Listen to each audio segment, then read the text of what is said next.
teams. Right. You and I talked just a moment ago, a 3-4 defense, in order for it to be successful, you've got to have defensive linemen that are getting double teamed. So linebackers can do what they need to do. Now, you see so much 3-4 defense in the high school level right now because you have so many teams in the spread. Right. On the flip side of all that for Pigeon Forge, they have an exceptional running back. You know, when I talked to Coach Meadows this week, a lot of respect. He talked about how important it is with that wing T that they finish off drives, right, and be penalty free. You know, and I know, Ralph, wing T, you get penalties and it will just kill an offense. So they have to play error-free tonight in regards to penalties. But Ralph, a player to keep your eye on tonight is Aiden Little. He's our leading scorer. He's got a lot of really good wiggle. He's got great balance. He's a wrestler, by the way, and got some all-state recognition as a wrestler. So, of course, he's in the weight room, tough running back. Wyatt Howard, and I tried to bait Coach Meadows this week, and he would not go for it. I basically said, do you think, Coach, that you're going to have to pass a little bit more? Because right now, for the Pigeon Forge team, you're looking at 4 to 6 passes. Average. Right. Are you willing to throw it up? And he said, no, Ron. I did that one time in a playoff game, and it came back to bit me, and I'm not doing it again. The other thing I'll just add, Ralph, is the weather tonight. Now, it's clear right now, a lot better than what we anticipated. But if that rain sets in and the wind starts going, as we're expecting later, what factor will that be? Well, you know, we saw Pigeon Forge against Sevier County a few weeks ago, and obviously Wyatt Howard and Aiden Little and Malachi Lawson, you know, they had good games, but again, they were playing a Sevier County defense that was to stop the run, and I'm sure Northview Academy is going to do the same thing. So, you know, I know Coach Meadows wouldn't take the bait, but I would say he's going to have to throw it a little bit more, especially as he gets further down the season, because in my personal opinion, you cannot win consistently in high school football running the wing T and running nothing but the wing T, not in today's level of football. On the flip side of it, you mentioned Northview Academy's nose guard, you know, number 52, Clabough Browder, excuse me, and you're exactly right. I mean, you've got to have a nose guard that is forcing the opposing team to double team him so those two inside linebackers can make plays without having to fight off offensive linemen. Looking at this game and looking at these two teams, I think we're going to have a pretty good game. I think it's going to be a close game. Again, we've been fooled before, but I think mistakes are going to be the key. If one team starts to make a lot of mistakes, the other team could get up by a couple, 3 touchdowns. So I talked earlier about how these two teams mirror each other.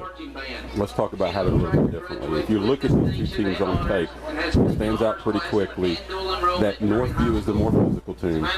In all likelihood, particularly with the addition of Aiden Little and Wyatt Howder, you can also put Carson Blaylock in there. Right. An exceptional, you know, they don't throw much, but when they do, he's able to break one. They're probably the more athletic team. Right. So how all does that play out tonight? And I think one thing that will tell you something, Ralph, is as this game goes on, do the Cougars switch out of that 3-4 and go to a 52 or 50 or something else with just a running game? Correct.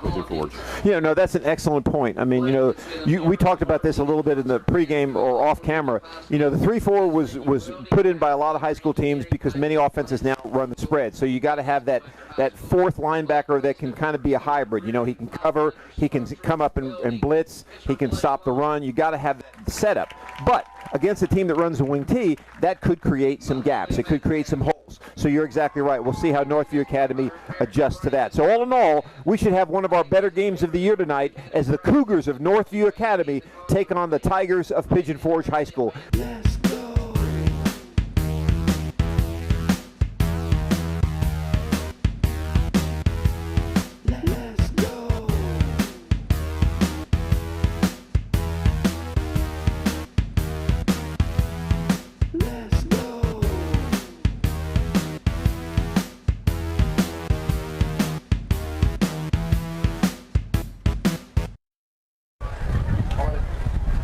Okay, we're back at Northview Academy for tonight's game between the Pigeon Forge Tigers and the Northview Academy Cougars. And Ron, we had a great senior night. All of the seniors in all sports, band, cross country, golf, as well as athletic training and cheerleading were honored. And, you know, the lifeblood of any high school program, obviously the seniors are the ones that kind of pass the torch on to the younger kids. And, you know, to be here, Ralph, and to experience this, it just gets you fired up. You said something interesting a minute ago. The thought that all across the nation, this is happening all over the United States is really a powerful thing, and it talks about exactly what football does, you know, to families and athletes, and what it means. And, you know, I think that we are going to, we do need to mention a couple things, actually. We need to mention, first of all, and you're too humble to do it, show that finger up there. All right, let's show that. Can we see that? Yeah, that's maybe that's a better view. I don't know.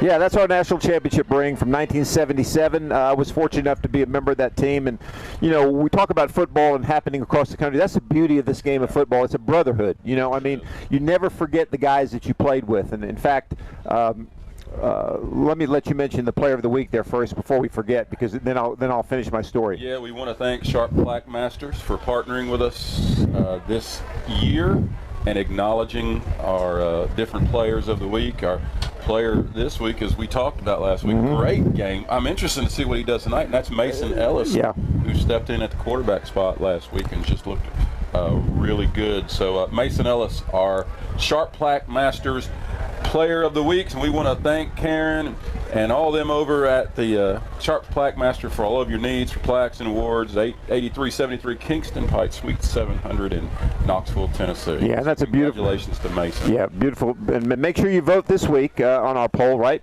For our next player of the week. But yeah, that's a great contribution by Sharps. And just to finish my story, you know, talking about a brotherhood. You know, we've got our reunion here in a couple weeks up in South Bend for the Stanford game, a 45th reunion of our national championship team. Of course, we're all, you know, 65, 66, 67 years old, but you never forget, you know, what you did with the guys you played high school football or college football with. I'm still in close contact with, I wasn't quite big enough or fast enough to play at the college level, but I'm still in contact with all of those guys, a lot of those guys I played with in high school. And, you know, it's a bond. I mean, you said brotherhood, and that's a great way to describe it. Football is a brotherhood. You know, it definitely is. And, you know, I'm a little biased, but for all you other fans out there of other sports, I give you your kudos, but to me, there's no other sport like the game of football. So we're about ready for the kickoff here. We're about, looks like 6 minutes away. So we're going to take another break, and when we come back, we'll have the kickoff of a game that we think is going to be exciting, and we also think is going to go a long way in deciding the final 2 playoff spots in Region 2 Class 3A. So we'll be right back on the Your High School Sports Game of the Week.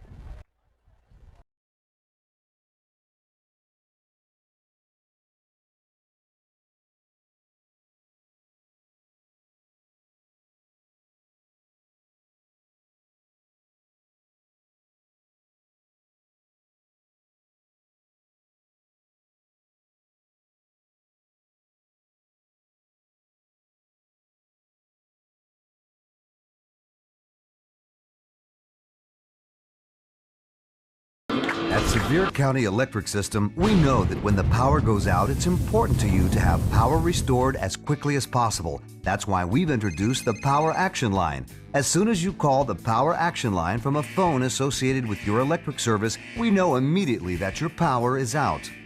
The Power Action Line lets us answer up to 1,200 calls per hour, so we can make sure and identify all outages, even after major storms. We track those outages through our integrated mapping system, which provides our operations center a better understanding of where the affected areas are located and predicts probable starting points that helps our crews begin looking for the problem. Our whole goal is to get your power back on as soon as possible. We'll even call you back to make sure your service has been restored. At Sevier County Electric System, we want to take care of our customers, and that's what we do every day. Sevier County Electric System. We are the power behind our community. Just call 865-774-6300.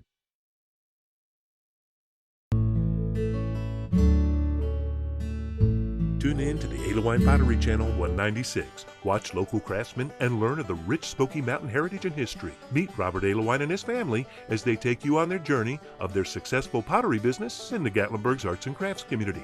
Established by Robert Alewife more than 30 years ago, this business has grown up with the Alewife family. Alewife Pottery is renowned nationwide. not only for their stunning handmade ceramics, but also their friendly, fun-loving family atmosphere. Tune to Channel 196, the Alewife Pottery Channel, and enjoy these great stories. Clabough's Campground and Cabins and Clabough's Market and Grill have been family-owned and operated since 1978. Clabough's Campground is spacious, with 320 sites including vacation homes and cabins. Great location for family reunions and large groups with entertainment on the weekends. Make reservations at Clabough's Campgrounds and Cabins, located on 405 Wears Valley Road, Pigeon Forge.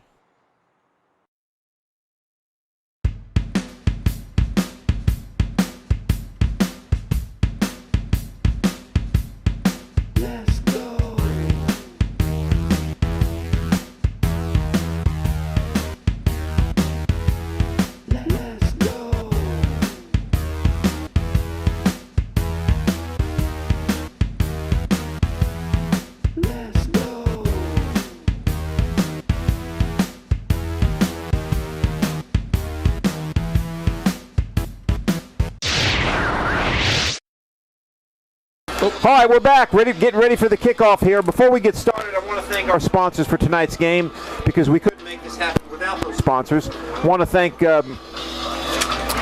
obviously, Clabough's Campground, the first Sevier County electric system, the power behind our community. Clabough's Campground, the finest campground in the Smoky Mountains. We would not be able to do this without the support of Clabough's Campground. We mentioned Sevier County. Carl Hatcher Furniture, been around since 1971. Buddy's Barbecue. Again, Buddy's Barbecue provides our dinner every weekend. You can't get finer barbecue than you can get at Buddy's Barbecue. The Alewife Pottery Channel, 196 Robert Alewife, Glades Road in Gatlinburg, Tennessee. Riverstone Resort and Spa. Make sure you check them out for all your resort needs and, of course, your spa needs as well. Riverstone Resort and Spa. All right, so we're ready to go here. High school football once again. Here come the Northview Academy Cougars.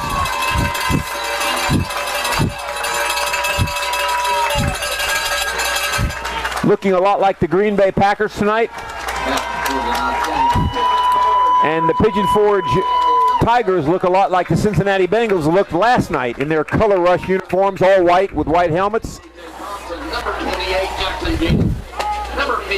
So we're ready to go. A beautiful evening up here at Northview Academy. Of course, Hurricane, what was the name of that hurricane again? Ivan? No. Ian. Hurricane Ian, that's right, yeah. I don't pay much attention to that. But Hurricane Ian whirling its way across the Carolinas, expected to dump some rain on us tonight and tomorrow. But we expect it to be a dry night for high school football tonight. Looks like Pigeon Forge will be kicking off to start. Caden Thompson is set to kick it off, it looks like, as they toss him the football. And Northview Academy will set up with their return team. Kevin Durmaz, number 1, back to return, as well as Nick Schroff.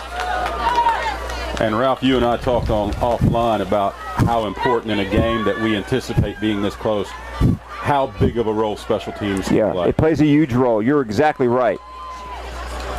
The team that usually plays the best in the special teams category is usually the team that gets the advantage when the game is very close. All right, we're ready to go. Here comes the kick. It's away. It's a squibby kick. Going to be picked up by Schroff. He's going to take it up, try to find some running room. He's going to get good yardage out to about the 37-yard line, where it's going to be our first Clabough's Campground, 1st and 10.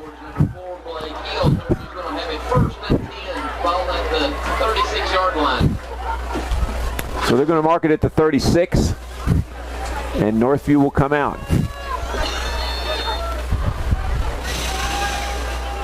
Quarterback for Northview Academy, DJ Thompson. Tempo control is the other thing that's going to be real big tonight. We know what Northview likes to do, 80, 90 plays per game. Pigeon Forge is going to slow it down. A little option play there. Run by Alec Vaughn, Pigeon Forge, but a good gain out to about the 44-yard line. It's going to be pick up 8. It's going to give us a 2nd and 2. Quarterback did exactly what he was. You wait for the bite, right, and then you pitch it out. Right. You got to read that contain man, force him to make the decision. 2nd and 2. They'll try to run it right up the middle. They're going to pick up the first down and then some. They'll have another Campground 1st and 10 right around midfield. They're going to spot it at about 49. Northview Academy, 2 big running plays. Tight formation. Ben Jorge, get used to his name tonight. We'll hear it a lot on the tackle. We remember the Pigeon Forge players. Jeremiah Frederick, number 50, had a great game against Sevier County. Let's see if he can duplicate it tonight. They'll go back to the ground game, a little bit of an option. Quarterback's going to keep it, not going to get much. In fact, he's going to lose about a yard. Ralph, is in my imagination, was that a misread? I think it was a misread by somebody because it looked like the quarterback was trying to pitch it. Wasn't too sure if his running back was in the right slot, so they'll lose a couple. That's Gildersleeve. It almost looked as though Gildersleeve went too deep right there. Yeah, exactly. Yeah, that's what it looked like. You're exactly right.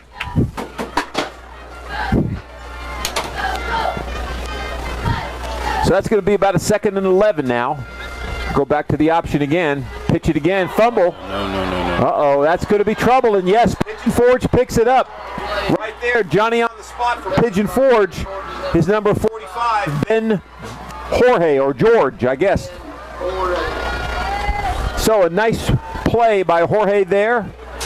Big mistake by Northview, and we talked about mistakes, right? Yep. I mean, we talked about a game like this. Northview's moving the football. They turn it over, and Pigeon Forge with excellent field position. They'll start their Clabough's Campground 1st and 10 at the Northview Academy 38-yard line. Ralph, let's take a look. I'm just curious how wide these gaps are for Pigeon Forge. And Ralph, they're not very wide. No, they're not. Wyatt Howard's going to give it off right tackle. It's going to be a nice little run there by by Blake Hill. Hill's going to pick up good yardage down to about the 34. It's going to be a pickup of about 4. It's going to leave a 2nd and 6.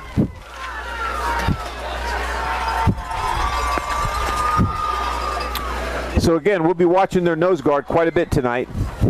But it does look like they've gone to, let's see if they go to a 5-man line. No, they're still in that 3-man line. Yeah, watch your linebacker creep up. Yep. I'm going to give it back off left tackle this time. And that's going to be a pretty good little run there. He should have kept it inside. They went to Aiden Littles. I think he had some running room if he'd have kept it inside. Tried to break it outside. Didn't pick up much. We'll give him maybe a yard. And that's going to be about a 3rd and 5. There wasn't much there. Well, they gained right there, Ralph, about 3 maybe? Yeah, maybe about 1 or 2, actually, of a pickup. But you have to acknowledge the efforts there of Connor Catlett trying to seal the edge. That's right. Something to look for the rest of the game. And good for him for holding his blocks. Little crossbuck inside. That's a good play right there. I like that play a lot. Aiden Howard with a big run, still going down, or refuses to go down. They finally get him down at the 15-yard line. And you know, Ron, I was just thinking about that. A little bit of a crossbuck, kind of run a guy right up the middle after 2 runs to the outside. I like the play selection. And Pigeon Forge now with a Clabough's Campground 1st and 10 from the Northview Academy 15. And Ralph, what you have to like about that, besides for the execution, which was really good, by the way, was the physicality that Pigeon Forge just showed right there. I agree with you 100%. Another crossbuck. This one's not going to go very far. If anything, he's going to lose about 2. And that's just good defensive line play there as they blew the blockers back. Aiden Howard, the ball carrier. He's going to lose about 2 yards. Let's see, he's going to lose 3 yards. So that's going to bring up a 2nd and 13. 2nd down, ball at the 18-yard line. Zach Bright there on the tackle with a host of other players. Going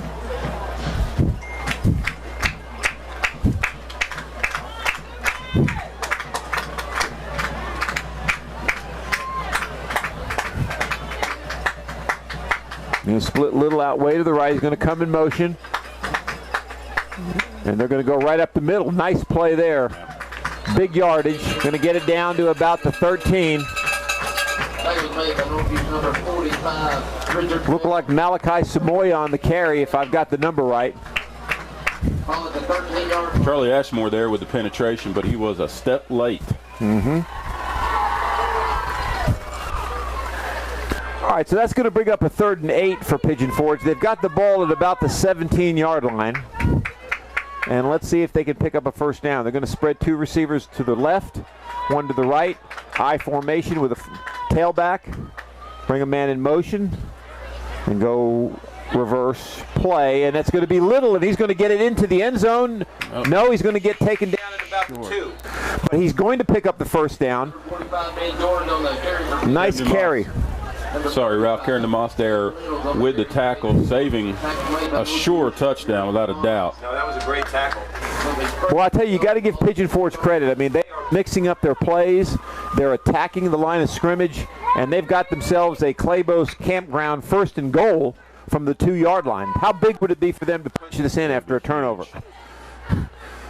I expect them to run it right up the middle again. Big gap there on the right. Now filled in a little bit. They're just going to pitch it to 14. Can he outrun the secondary? And he can. That's going to be a touchdown for Pigeon Forge, and they will take the early lead 6-0. Aiden Howard there with the run. Yes, Aiden Howard. Nice pitch. Let him outrun the secondary.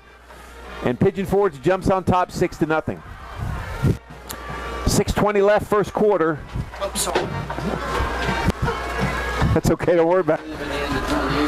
38 yards there, Ralph. Yes, sir. As we expected, all on the ground. All on the ground. Number 27, we don't have him on our roster. Lined up for the extra point. It's up, and it is good. So the conversion makes it 7-0. We'll take a quick break right here on Your High School Sports, the game of the week.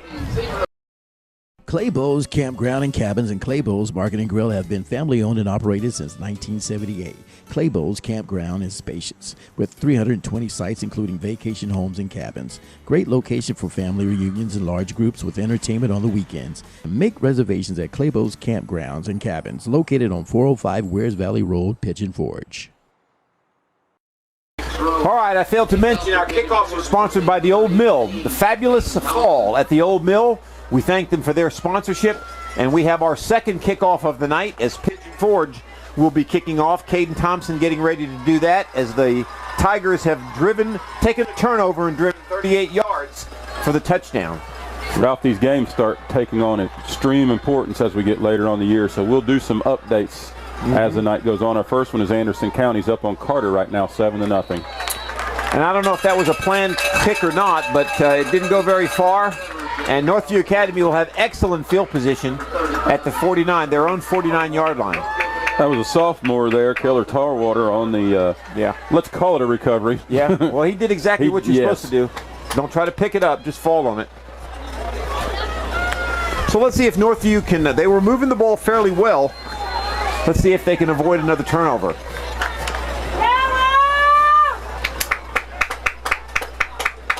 They're going to go right up the middle for some good yardage. Pick up maybe about, we'll say maybe, let's go 4 yards, maybe 5. We'll give them 5. We'll call it 2nd and 5 from the 46 of Pigeon Forge. Between Baker and Gildersleeve, you have two very strong runners there, Ralph. Real good nose for the football kind of tailbacks. Northview going to run a little jet sweep. Not get a whole lot. Now he's going to break it outside, but he's going to be stopped short. Pick up of maybe a yard there, so we'll call it 3rd and 1 from midfield, or 3rd and 4 from midfield. Gain of 1.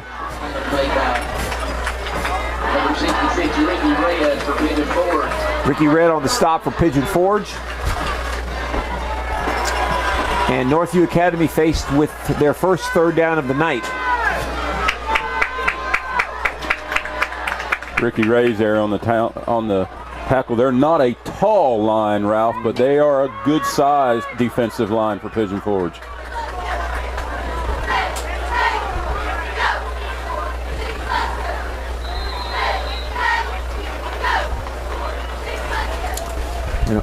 Now that was interesting right there. I think what you saw right there is Northview wanted to see how Pigeon Forge was going to react to that formation and the motion, and I think they saw that. And they decided to come back and discuss exactly what they wanted to do to try to convert this 3rd down. Not a bad situation for Northview, even if they don't pick up the first down, Ron. I mean, they should be able to bury Pigeon Forge deep in their own territory. We've seen Pigeon Forge drive 38 yards, but it did take them a good handful of plays to do that. So I guess the question is, can they drive 80 yards without making a mistake. And we're going to find that out, assuming that Northview Academy does not convert this first down. So they'll line it back up. DJ Thompson still at quarterback. Jabriah Atha at the tailback. We've not seen a pass yet, have we, Ralph? We have not. And we still haven't. That's a nice little run. He's going to get outside there, and he's going to pick up a first down. Nice hit by Pigeon Forge. Adam Hood with the hit for Pigeon Forge, but not before Jabriah picks up the first down. Excuse me, 26 with the first down. Nick Schroth right there. Yeah. Very physical run.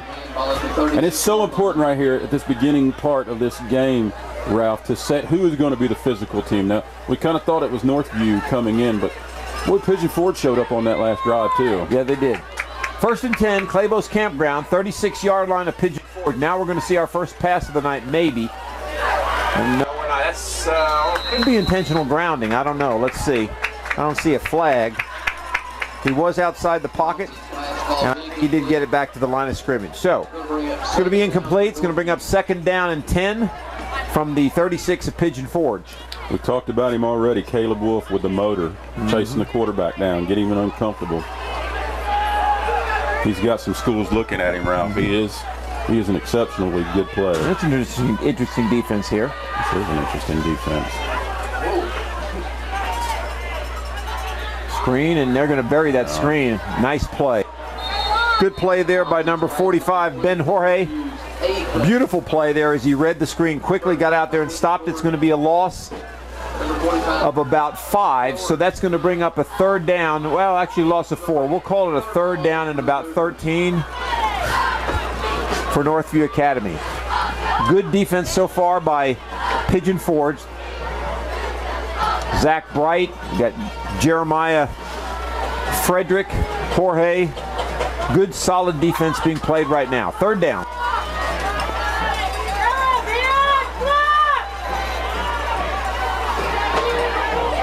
He's got a man. I think he's a little short. Let's see.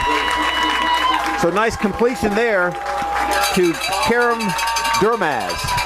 Let's see if they give him the first down. I think he's going to be a little short. No pressure there, Ralph. No. None at all. I mean, the linebackers there lined up, came up, snuck up like they were going to blitz, but then backed off into coverage. Well, you got to give credit there to DJ Thompson for making sure that his receiver cleared the zone before he threw the ball. They're going to give him the first down, so that's going to be a Clabough's Campground 1st and 10, and they'll set up shop from the 26 of Pigeon Forge. We're back to the ground. Fumble. Oh boy, here we go. And he's going to be stopped. So there you go, big turn of events right there. Adam Hood picking up the fumble. Number 6, Tyler Gildersleeve with a nice hard run, but he got hit, couldn't protect the football, and we have another turnover. Pigeon Forge with a nice run back by Adam Hood. About a 30-yard run back. We'll call it a 22-yard run back. And Pigeon Forge will take over at their own 42-yard line.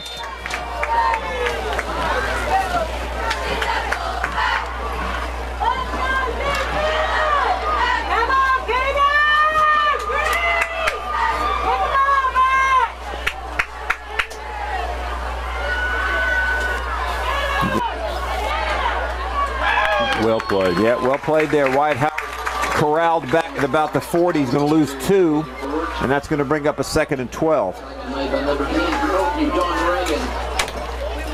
Another player you'll hear us call out a lot of his name tonight is John Reagan, who was on that tackle right there, Al. 2:34 left, first quarter. We've already had 2 turnovers by Northview Academy. Pigeon Forge, we talked about this too. They can't get off schedule. 2nd and 12 is not a good down for them. So they'll go back to the outside and they'll get nothing. Aiden Little's there on the carry. He's going to lose another yard, and that's going to bring up a 3rd down and 13. Chris Gibbons on the tackle there, Ralph. What do you think the over-under is for when we'll see the first pass from Pigeon Forge? Probably next week. Well, this would be a situation. It would. But again, you know, if you're not a passing team, 3rd and 13 is a tough down to throw on. Going to be interesting here, Ralph, to see how many Northview sends. Yep. Well, they're going to try to throw it, it looks like. And they are going to complete it. Oh, nice catch by Little. He breaks free of one, breaks free of two. And that's a tremendous run there by Aiden Little. What a tremendous play by that young man. Ralph, he had to come back on that ball, and I thought he was going to be stopped short about 4 yards. I'm telling you, that was all Aiden Little. He had to come back on the ball, as you said, broke about 3 tackles, and got the first down. So mark his name down right now for our early favorite player of the game. All right, so that's the Clabough's Campground 1st and 10 for the Tigers at the 48 of Northview Academy. They'll go back to the ground, and they'll pick up good yardage there. Blake Hill with the carry. He's going to pick up about 4, and that's going to bring up a 2nd and 6 from the 44 of Northview Academy.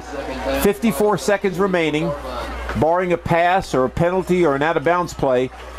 I'd say we've got one more play left here in the first quarter. Pigeon Forge definitely controlling the time of possession so far. They'll stay on the ground right up the middle. Another good hard run. Boy, they are really, really running hard. That's Aiden Howard again, picked up 4 yards after contact, and that's going to be a 3rd down, and we're going to call it about 2. And we're about 20 seconds away from the end of the first quarter, and I have a feeling that Pigeon Forge is in no hurry to run any play. So that's going to be the end of our first quarter. Pigeon Forge will take over at the at the Northview Academy 40. It'll be 3rd and 2. At the end of 1, the score, Pigeon Forge 7, Northview Academy nothing. Let's take a quick break, and we'll be back on Your High School Sports Game of the Week. Clabough's Campground and Cabins and Clabough's Market and Grill have been family-owned and operated since 1978. Clabough's Campground is spacious, with 320 sites including vacation homes and cabins. Great location for family reunions and large groups with entertainment on the weekends. Make reservations at Clabough's Campgrounds and Cabins, located on 405 Wears Valley Road, Pigeon Forge.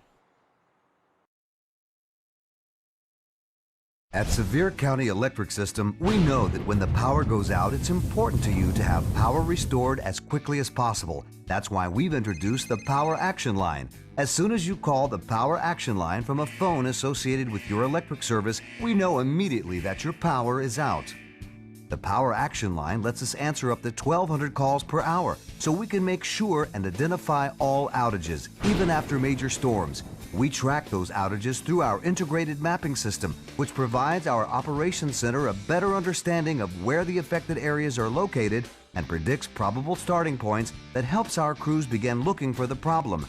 Our whole goal is to get your power back on as soon as possible. We'll even call you back to make sure your service has been restored. At Sevier County Electric System, we want to take care of our customers, and that's what we do every day. Sevier County Electric System. We are the power behind our community. Just call 865-774-6300. So, Pigeon Forge converts on the first play of the second quarter, and they will have a Clabough's Campground 1st and 10 from the Northview Academy 38. Clabough's Campground and Cabins and Clabough's Market and Grill have delay been of game by family-owned Pigeon Forge. Oh, that's huge, Ralph. Clabough's Campground is spacious, with 320 sites. Cannot do that in that including vacation homes and situation. cabins. No, you can't. Great location for family reunions and large groups with entertainment on the weekends. And make reservations. And, you know, in high school football, you got to put that on the coach. He's the one calling the plays. Wears Valley Road, Pigeon Forge. He's just going to give it to jet sweep to Little. He's going to push his blocker, use his blocker, pick up good yardage, and there's going to be a flag right there.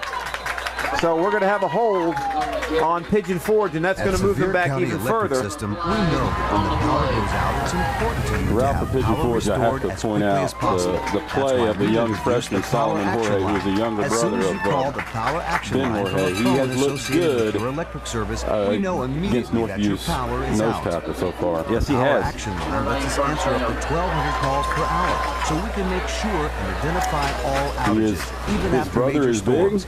We track bigger. those outages through our 310 integrated pounder. mapping system, which provides All our right, so we're operations going center to a better have understanding of where 10, the affected areas are 20, located about and 25 predicts yards, probable first and starting points 25 that helps our for crews Pigeon begin Forge. looking for the problem. Our whole Gonna run a goal little is bit to get inside your track. power back on as They're soon gonna as pick up possible. some good yardage. We'll even call you back to make sure your We'll service pick up has been about restored. 5. At Sevier County Electric System, we want to Get take it care of our customers. into and Northview that's what we do territory. every day. Sevier County Electric System. We are the power behind our community. Just call 865-774-6300. If you're Northview, you've got to be concerned because we've seen it over and over again. It's a repeated pattern. You're seeing a lot of push out of the offensive line. Yes. Pigeon Forge. Yes. And I'll be even more concerned if with a 1st and 25, they convert running the football on. So 2nd and 20, 47 of Northview. Pigeon Forge comes out in their wing formation. They're going to go look like a throw, and they've got a man open. Oh, they almost got Aiden Little down the sideline, but it was incomplete. Here's the thing. He doesn't throw much, No. Ralph, but that was a great throw. It was a great throw. It was exactly where it's supposed to be, and that's the outside shoulder of the receiver right Yeah, there. no, that was a good throw.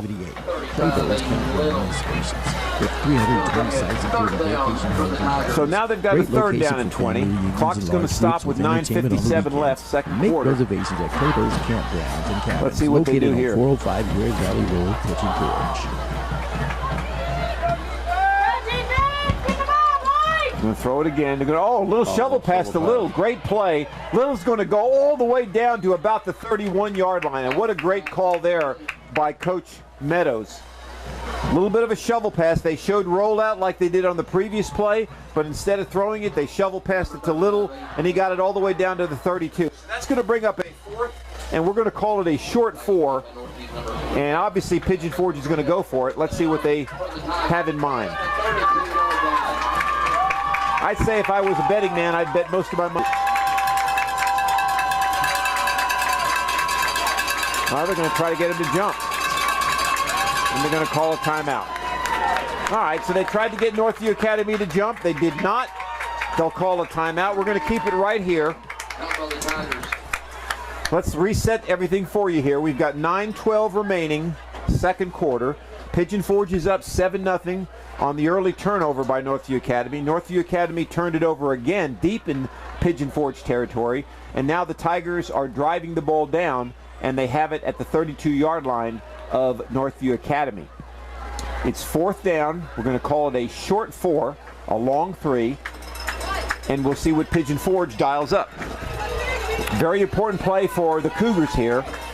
Last thing you want is for Pigeon Forge to convert this and drive it into the end zone for a 2-touchdown lead. Ralph, we're at 9:12 left in the second quarter, and Pigeon Forge has thrown the ball 4 times. Now, that doesn't sound like much, but for Pigeon Forge, that's a pretty big number. That's like and throwing it's it just 50. enough. Yes, it's just enough to keep them honest. Right.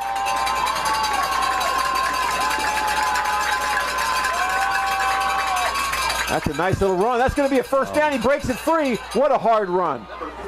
What a great run by Aiden Howard on that play. Kept his feet moving. And Ron, you mentioned this a couple times. Pigeon Forge is the most physical football team on the field right now. Not only are they running it hard, but Northview Academy is not wrapping up. They're not tackling well, and that's a Clabough Campground 1st and 10 from the 21-yard line of the Cougars.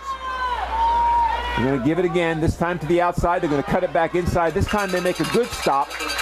Pickup of about 2. Blake Hill on the carry for Pigeon Forge, stopped by a host of Cougars. Could be 2nd and 8. Go ahead. Let's backtrack for just a moment ago. You just said a minute ago what it would be for Pigeon Forge to pick up 1st and 25. And they did. They picked up 1st and 25. Yeah, that was a huge conversion. And now they're in business here inside the 20-yard line. They're going to give it to their bell cow, Little. He picks his hole very nicely, keeps his feet moving. Look at him. They cannot bring him down. He's going to score. What a great run right there by number 35, Aiden Littles. Put another tick mark by his name, Mr. Marvel, because I think he is definitely now the front runner for our player of the game. What a tremendous run by that young running back, and that puts Pigeon Forge up 13-0. We'll chalk some of that up to poor tackling, but that comes down to physicality, and Northview Academy is not bringing it right now. No. So Pigeon Forge will line up for the extra point. There's the snap. There's the kick. It's up. It looks good. and it is good. So, with 8 minutes remaining, first half, Pigeon Forge controlling the clock, controlling the possession. They're up 14-0. Let's take a quick break on the Your High School Sports Game of the Week. At Sevier County Electric System, we know that when the power goes out, it's important to you to have power restored as quickly as possible. That's why we've introduced the Power Action Line. As soon as you call the Power Action Line from a phone associated with your electric service, we know immediately that your power is out. The Power Action Line lets us answer up to 1,200 calls per hour, so we can make sure and identify all outages, even after major storms. We track those outages through our integrated mapping system, which provides our operations center a better understanding of where the affected areas are located and predicts probable starting points that helps our crews begin looking for the problem. Our whole goal is to get your power back on as soon as possible. We'll even call you back to make sure your service has been restored. At Sevier County Electric System, we want to take care of our customers, and that's what we do every day. Sevier County Electric System. We are the power behind our community. Just call 865-774-6300. We're back. An Old Mill kickoff, a better kickoff this time. Different kicker, number 27, and that is going to be a great tackle. Yep. And who is that tackling him? Number 35, Aiden Little. Kids all over the place tonight. Ralph, we don't have a name. If I keep looking for that, we don't number 27. We but don't. Kudos to him for kicking that ball where he placed it. Yeah. It was a coffin kick. Yeah, it was. We apologize if somebody knows the young man's name. Send it to us on Facebook. Make a comment or let us know somehow. We do not have his name on the roster, but he has done a tremendous job tonight with extra points and that kickoff. So Northview Academy will take over on their own 20 with a Clabough's Campground 1st and 10, and they need to move the football. So they'll go to the air. They got a man open. That's incomplete.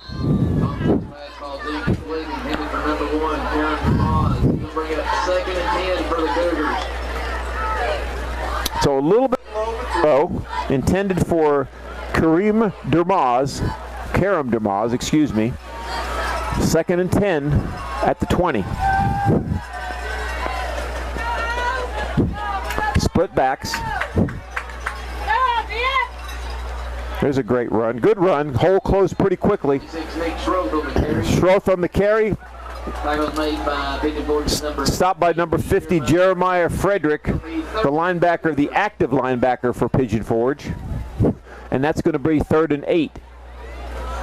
Big play here for Northview Academy as they need to convert this.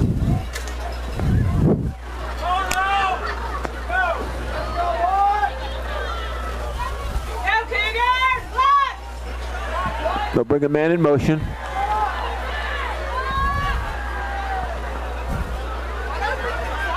Nice. He's down right there.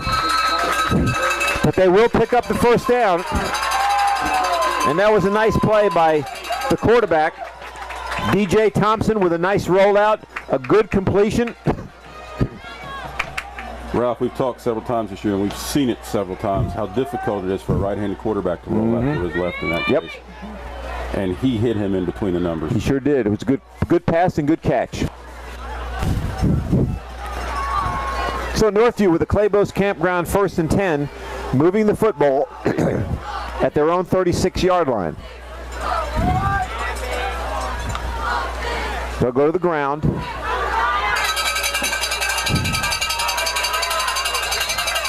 And we're going to have a flag. That's going to be a horse collar tackle. Pick up a 5 Bria Atha. And we are going to have a horse collar tackle, and that is going to pick up some significant penalty yardage.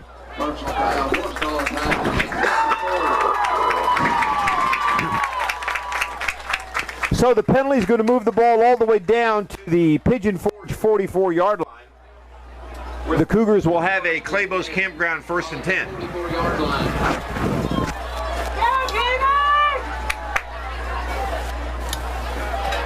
Good run. Nice run there. A little bit of tempo now for Northview Academy. I like that. 2nd down and 7. Ralph, they're averaging close to about 6 yards per rush right now, and have thrown the ball well, which tells you exactly what's happened. They've shot themselves in the foot. Yes, the they last few did. drives. Nice play there by number 52 for Pigeon Forge. Zach Bright, along with a couple other guys there. Also want to give credit to Ricky Reyes on that play, as the Cougars are stopped for a loss, and it's going to be 3rd and 9. So Pigeon Forge defense stiffening up a bit. And the Cougars will try now to convert. I'll look for some sort of a rollout pass here. Probably to the field side. No, they're going to do a quarterback draw, and he is going to be short. Probably about 2 yards short.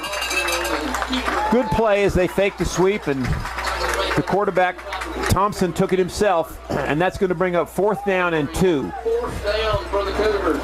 So this is a big down for Northview here, as the clock is about to go under 5 minutes before halftime. Definitely don't want to give it back to Pigeon Forge here. Going to go up the middle, and they are going to be short. They are going to be short. I believe we got a flag thrown in there late, Ralph. We'll And I think it's going to be against Northview for holding, so that'll be declined. And that should be the Pigeon Forge Tigers football. Let's see. Oh, they called it against Pigeon Forge. What was the call, Ralph? That's huge. Well, they called a face mask penalty, and obviously we couldn't see it from up here. Oh. But either way, that's going to convert 1st down, and the Cougars will have a Clabough's Campground 1st and 10 from the Pigeon Forge 30.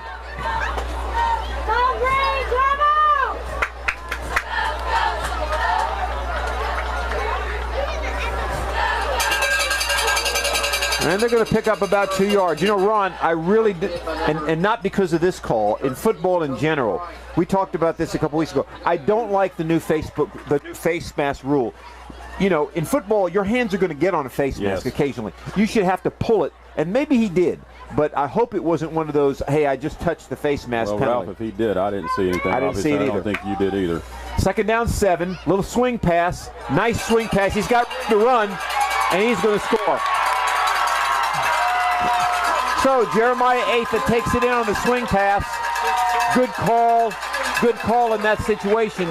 And the Cougars get on the board with a touchdown. Ralph, we see a lot of that. That's that little wheel route where you allow them to come up, and as they do, you have that safety valve out there running, and he hit him in stride, which you've got to do with that wheel route. So that's a Sevier County Electric touchdown. Sevier County's brought us 3 of them tonight. The Cougars will line up for the extra point. There's the snap, the kick. It's going to be blocked. I think you can pick that up and run it back. Maybe not in high school. I don't know. Anyway, the kick is blocked. So with 4 minutes remaining till half, Pigeon Forge retains an 8-point lead, and we'll keep it right here as we're close to halftime. Ralph, to say they needed that would be an understatement. Now, whose name we've not called tonight is Evan Pottinger, and I'm surprised. He is extremely active. He is a do-everything for them, and maybe we've just missed a few plays that he's been involved in, but typically he's such a standout. I don't know who's...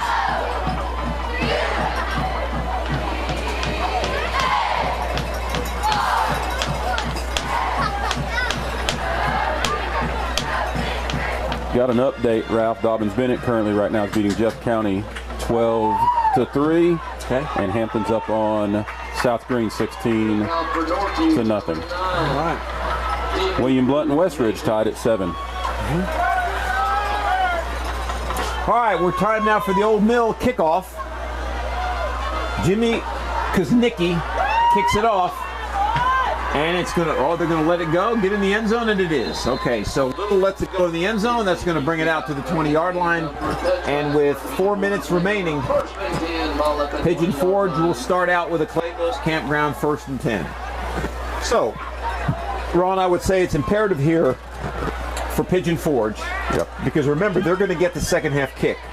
So it's imperative here for them to control the football. They can't afford to turn it over, and they can't give Northview Academy a lot of time to try to take it back and score. Yeah, Ralph, let's see how much Northview continues to stay in that base 3-4 and see if they don't come up. And as you always point out, rushing attack, is often countered with putting 8 in the box. Yes, it is, and they have to do that. Then I'm assuming that's going to be a halftime adjustment. We'll see. They'll go right back up. No, they turn it over. And I think he might end up scoring on this one. Let's see. Yep, that's a touchdown. Johnny on the spot. It bounced up directly in his hands. There may not have been anybody more surprised in that spot than he was. And unfortunately for Pigeon Forge, they had a lineman chasing him, and that's usually a mismatch. So the Cougars get a little gift of their own here after giving a couple to Pigeon Forge. The fumble, the pickup by Karim Durmaz, and that's going to make it 14-12, and I think they're going to go for 2 here. Let's see. Yes, they are. So Northview Academy is going to line up to go for 2, and we've had a tremendous change. Just when I got done saying that they needed to control the football, they give it right back to Northview.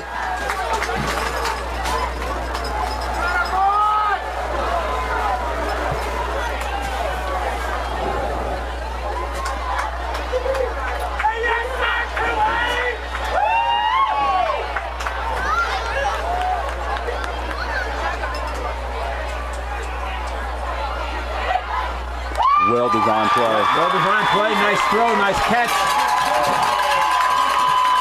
We talk about that every week, Ralph, and that is you tail back your receiver, running with your quarterback and continuing on the play. And that's exactly what Gildersleeve did right there until he ran himself open.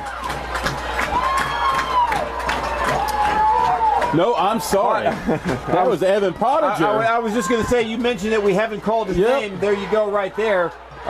Nice throw, as you mentioned. Nice run and route by Pottinger. And we have a tie ball game with 3:54 remaining. So this game has really been a story of quick changing, mistakes, and what looked like a Pigeon Forge, I don't want to say route, but a control has now turned into a even ball game. Well, Ralph, 14 points in about 20 seconds will do that. Yes, it will. So we're ready for another Old Mill kickoff.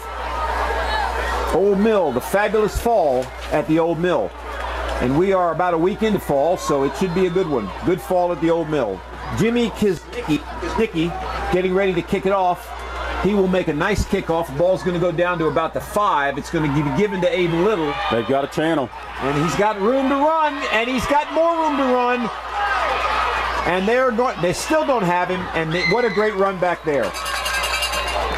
Yep. So Aiden Little with a big run return to the 48-yard line of Northview.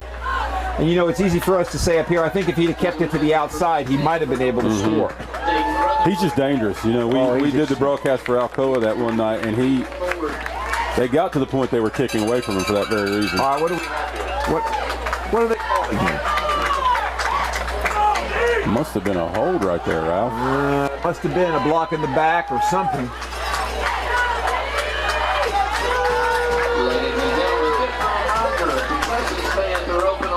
I don't see any signal yet. Well, there is a flag down. Yep. It must have been a hold or a block in the back at that point.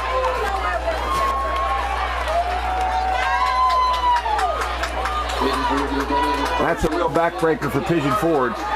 But they'll start at their own 11 now instead of the 50 with about 3 minutes and 45 seconds remaining. They have to be able to protect the football. And they're going to gang up on Mr. Little there. He's going to get no gain. Richard Bell Jr. there on the tackle, wrapped up after he made the penetration. And Northview is feeling it right now, Ralph. They are. They're playing much better defense now. A little bit of momentum, a little bit of mojo. Second down, as we'll call it about 8 from their own 13.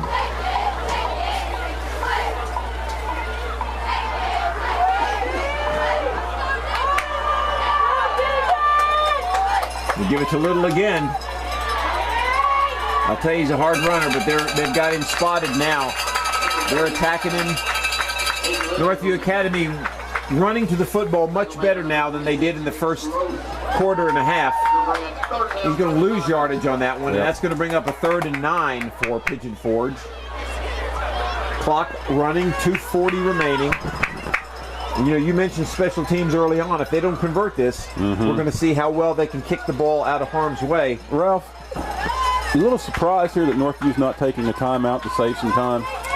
You know, I'm not. And the reason I'm not is because I think they feel like they're either going to try to block the punt or they're going to get good field position. Yeah.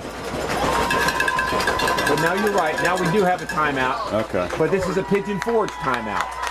So we're going to keep it here. 2:19 remaining. Pigeon Forge calls a timeout, and I think that's a good timeout by Coach Meadows to kind of just, hey, settle it down. Yes, settle it down. Say, look, guys, here's what we're going to do. You know, let's take it easy. Let's make sure we try to convert this thing. Well, you know, if I'm Coach Meadows, I'm telling him right now, hey, guys, we had this game. Everything was going our way. Right.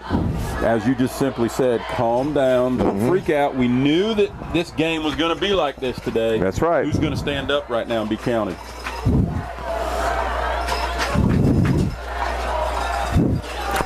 So let's do a quick recap here. We had a 14-0 Pigeon Forge lead. Northview Academy drove the ball down the field. Pigeon Forge stopped them on a 4th and 2, but there was a face mask penalty which gave Northview a first down. They threw a little swing pass to Jabriah Aka to make it 14-6, missed the extra point. Pigeon Forge fumbled it, picked up by Kareem Dermaz for a touchdown, and we have a tie ball game. All right, nice completion. Can he get the first down? Good open field tackle. He did not get the first down. So a good completion by Wyatt Howard to Blake Hill. And now is when I think you want a timeout by Northview Academy, and we did get one. You know, we would do it'd be a misjustice if we didn't mention Tyler Gildersleeve's name right there on that tackle.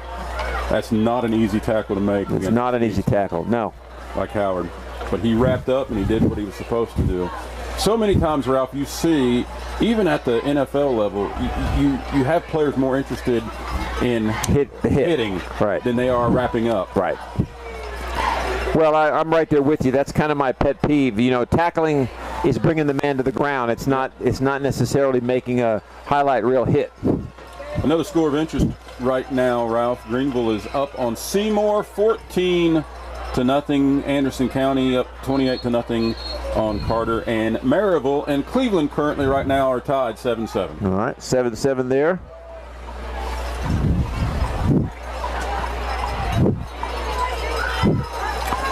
And they're going to, looks like they're going to line up to punt. Adam Hood lined up to punt. Northview's going to get it back, assuming they do kick it with good field position. And that's not a bad kick right there. No. Not a bad kick at all. And they're just going to let it bounce. And Pigeon Forge gets the most out of that as they can possibly hope for, as Northview Academy will take over at their own 43-yard line. Northview Academy will have a Clabough's Campground 1st and 10 from their own 43 with 1:57 remaining until halftime and one timeout in their back pocket. Kudos right there to Demas. I know that was not easy to show some self-control and leave that punt alone, but it's the right thing to do. Definitely the right thing to do. And to get away from it, because those balls can take some funny bounces.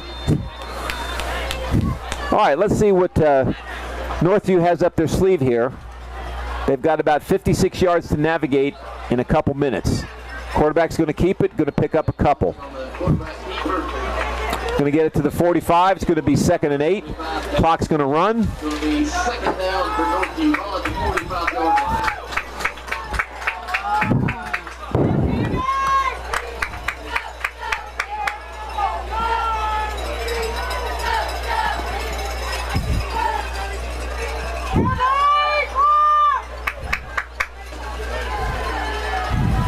Oh, what a job. Oh, got a man open. Good protection. Got to give credit to the offensive line there. Great protection, as DJ Thompson had all the time in the world to wait for his receiver to clear the zone and complete the pass. Clabough's Campground 1st and 10 for Northview at their own 45. Clock is running, minute left, first half. They're going to throw it again. Roll out, nice throw, got a man open. Another first down. That's going to get the ball to about the 32-yard line. Going to stop the clock in time for the first down, and then they'll start it again. This offensive line for Northview looks different right now, right? They do. They look determined. Caleb Browder and the crew are stepping up when they need to step up.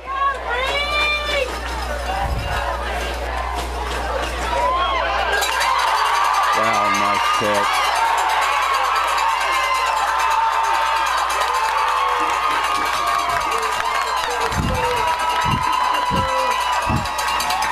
There's your man. Evan Potticher with a nice catch and a good throw by Thompson. That's going to be a first down. Clabough's Campground first and goal. They're going to use their last timeout.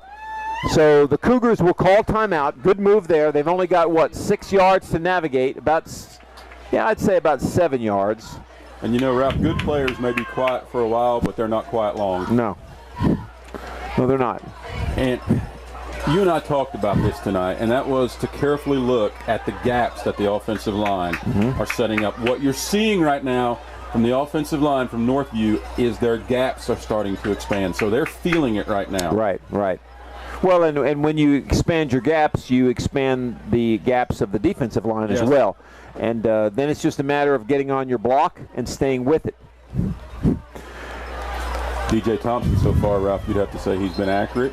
He's looked poised in the pocket. Very much so. And I think Pigeon Forge is going to have to attack here. I would expect Northview maybe to try one run because they'll have time to set up, but no more than that.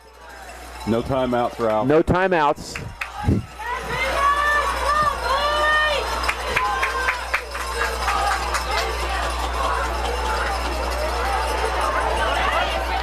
Oh, good play there. Good play. Tipped away by Malachi Lawson.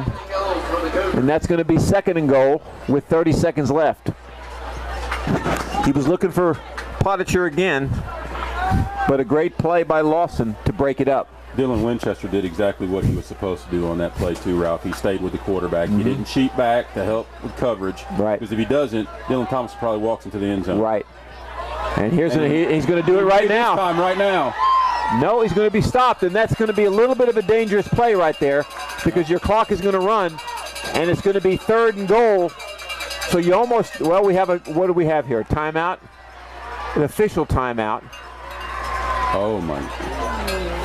Well, if you're a Pigeon Forge fan, you can't be happy with No, why are they stopping the clock is what I'd like to know. Oh, I think we got an injury. They called the quarterback hurt. Okay. So they'll start it here.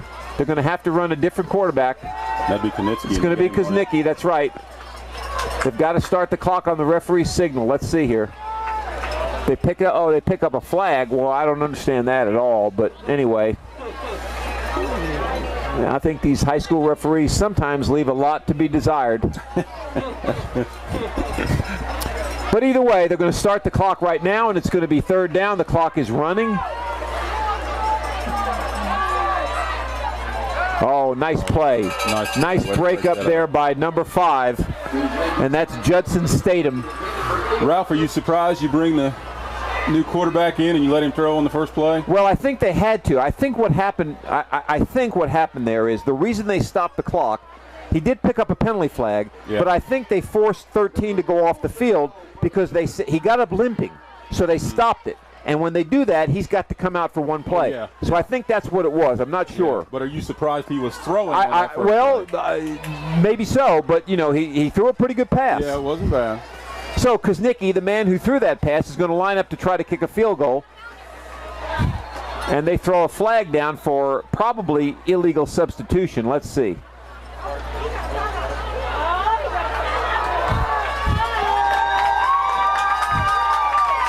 Oh, he's going to throw the flag against Pigeon Forge. Coach Meadows is upset, and I don't blame him one bit over the last few calls there. So that changes things a little bit. If he doesn't pick up the flag, let's see what he calls here. Sideline warning against Northview? Well, that's interesting. Why did he go talk to... All right, I think I know what happened there. It's a legal substitution by Northview Academy. Coach Meadows came on the field. The referee went over to tell him to get back on the sideline. So now they're going to take a play. They're not going to kick a field goal. And they're going to blitz him. Can they get it in the end zone? No. Nice play there by Pigeon Forge as the clock runs out, and that could have changed the complexion of the game right there, Ron. We'll talk a little bit about it at halftime. So we're at the half right now, and we're right back where we were when we started the game, all knotted up. Pigeon Forge 14, Northview Academy 14 at halftime on the Your High School Sports Game of the Week. We'll take a break.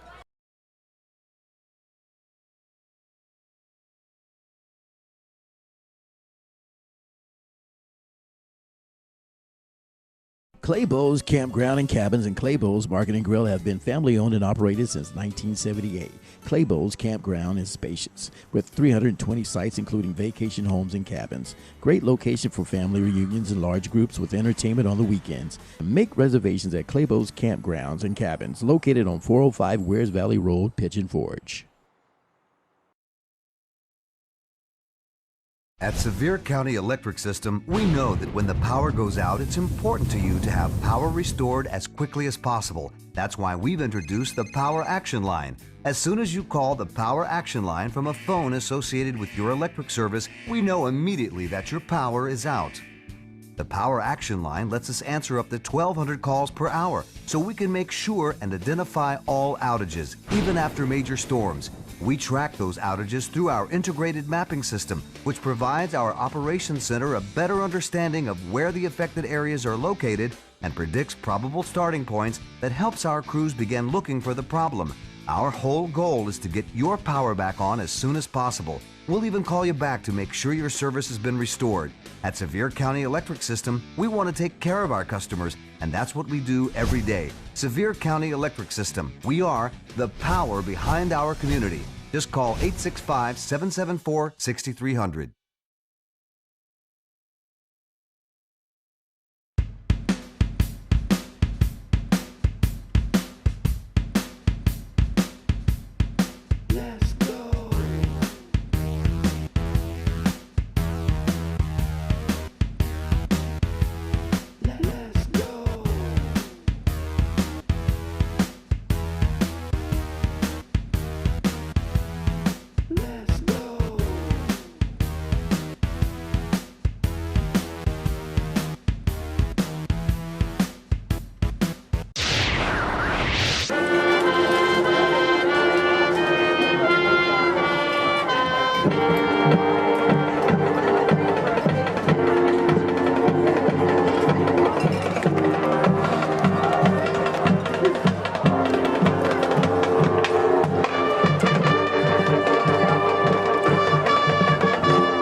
sore body and have him go in there and lock it down.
At Sevier County Electric System, we know that when the power goes out, it's important to you to have power restored as quickly as possible. That's why we've introduced the Power Action Line. As soon as you call the Power Action Line from a phone associated with your electric service, we know immediately that your power is out.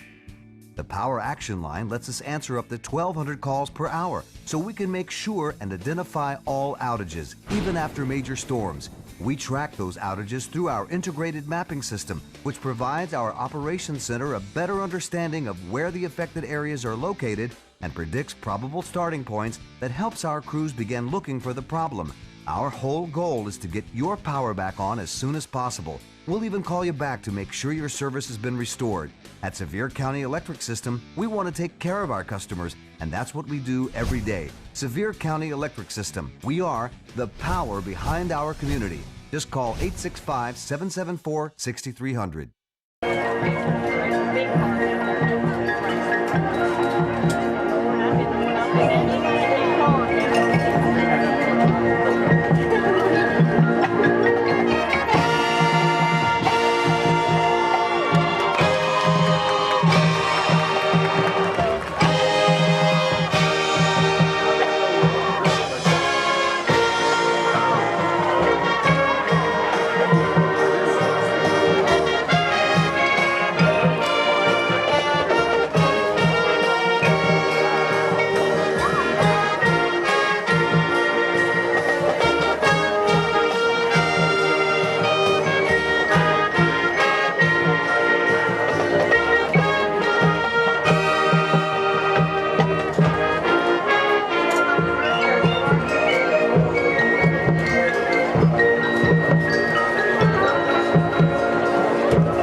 Stand by. On camera.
Claps and stand by.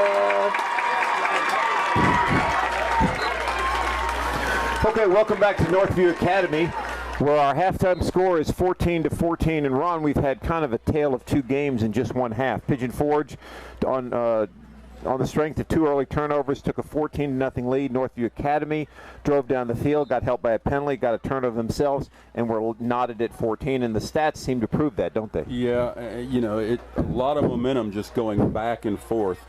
And you know, Ralph, when you look at the stats, let's get into those a little bit.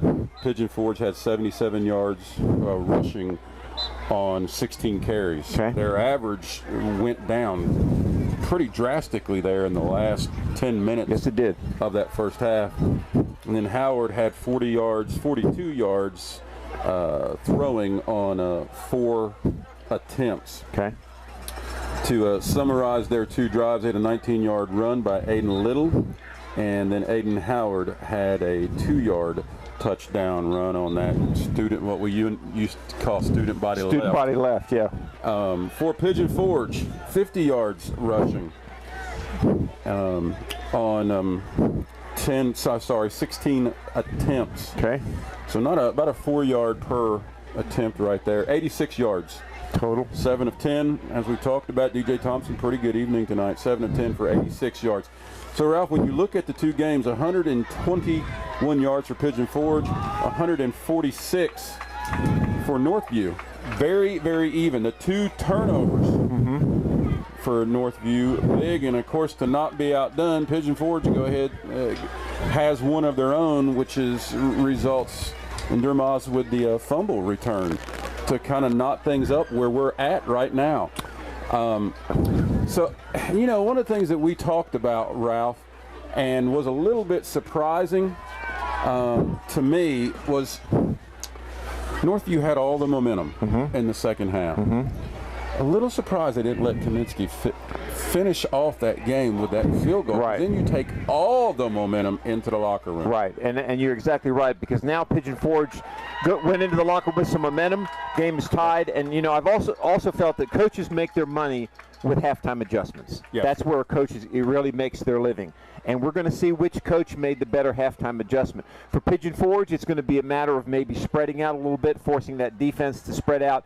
And for Northview, it's going to be kind of doing the opposite, putting a few more guys in the box and trying to shut down that run. The one thing that Northview did that I really like, Ralph, was their offensive linemen. Being an old grunt myself, the gaps in their offensive line changed fairly drastically. They were probably a body length, and I think that opened up a lot for them in that second quarter. I agree. All right, we're about ready for another Old Mill kickoff as we get ready for our second half.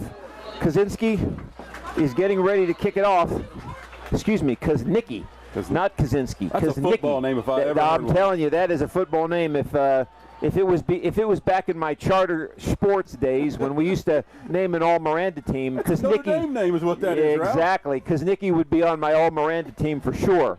And Roddy Woods, our producer, knows all about what I'm talking about there. So we're ready to start the second half. It's going to be an interesting one as Kaznicki lines it up. He kicks it deep. And Little is going to field it. He's going to give it off this time to his teammate, Blake Hill. And he's going to reverse field. He's got a blocker. Can he get guy? That's a horse collar tackle. That is a horse collar tackle, and that's going to be a penalty. What that's going to do is give Pigeon Forge an excellent starting position around. It sure is. It's going to give them the ball at about the 35-yard line.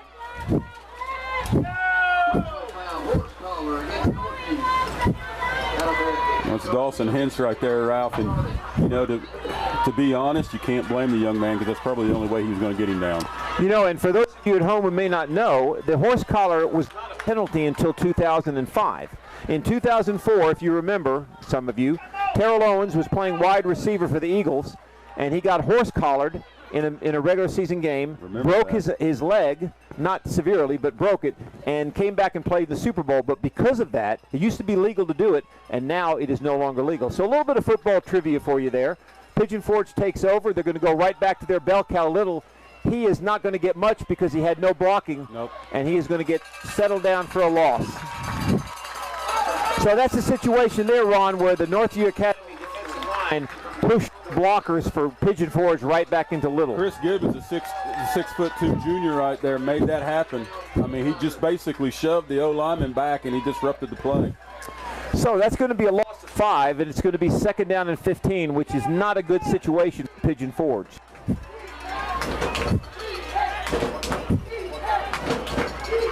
We'll go right back up the middle.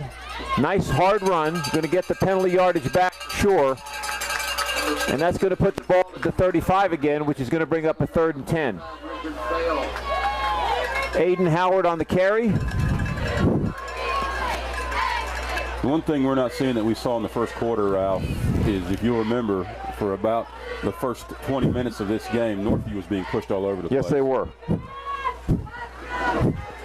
So let's see what Pigeon Forge can dial up on a 3rd, and we'll call it a long 10.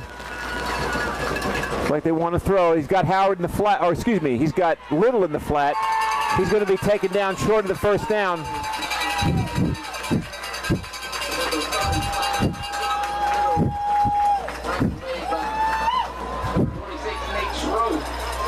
Nick Schroth, who's making me, we called right there with the stop.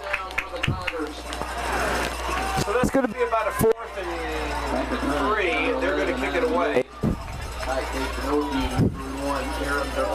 This the first punt we've seen tonight, Ralph? No, they punted it once before. Okay. So Dermaugh's back for the return. Nice kick. Almost blocked. Dermaugh's going to let it go. Ball's going to roll. Good bounce for Pigeon Forge, and it's going to settle down at about the 11. So Northview Academy will have a Clabough's Campground 1st and 10 from their own 11. And Ron, I wanted to mention, a lot of the passes of the Pigeon Forge tonight have been those little flat passes to Little. If I'm Northview Academy, when they get Pigeon Forge in a 3rd down, I would put my safety over the top, and I would tell my corner to jump that route, and it's possible they could get a pick 6. Great point, Ralph. So let's see if they do that next time we get in that situation. All right, Northview's going to take over deep in their own territory. DJ Thompson's still at quarterback. He's going to run a little option. This time Pigeon Forge plays it well, and that's a tremendous tackle there.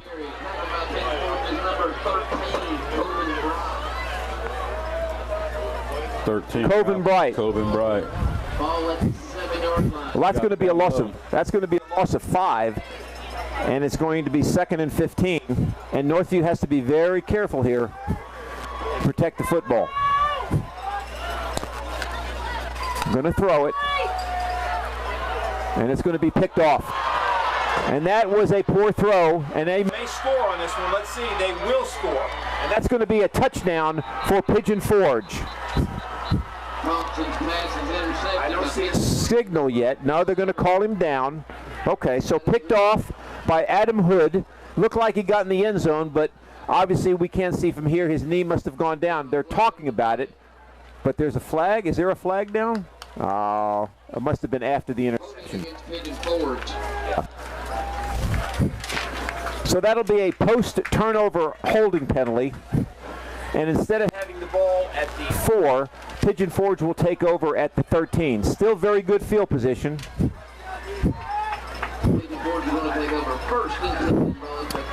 And Ron DJ overthrew that one just a little bit, and the safety was there waiting for it. And Ralph, the one thing you see when you watch DJ Thompson is as long as he can get his feet set and he's got an okay pocket, he can throw well. When he gets rushed, or if he gets off his feet and he's not comfortable, things like that happen. They'll go right back to Little here. He's going to just take it to the outside. That could be another horse collar.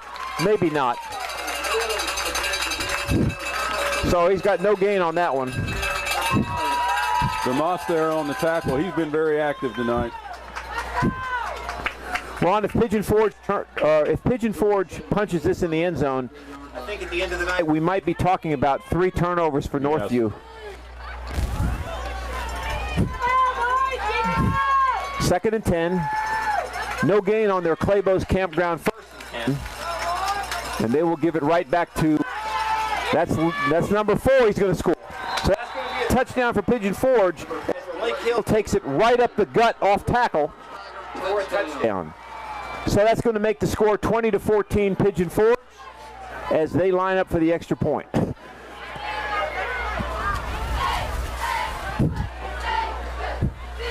Franklin Laza right there and a couple other O-linemen set that gap right there. And to be honest with you, Ralph, I think I could have walked through it. Yeah, that was a pretty big hole. So we'll set up for the extra point. Snap, hold, kick, up, and looks good. Let's see, it is good. So, after the turnover by Northview deep in their own territory, Pigeon Forge converts. And with 8:19 left, it's 21-14 Pigeon Forge. Let's take a really quick break and come back for the Old Mill kickoff.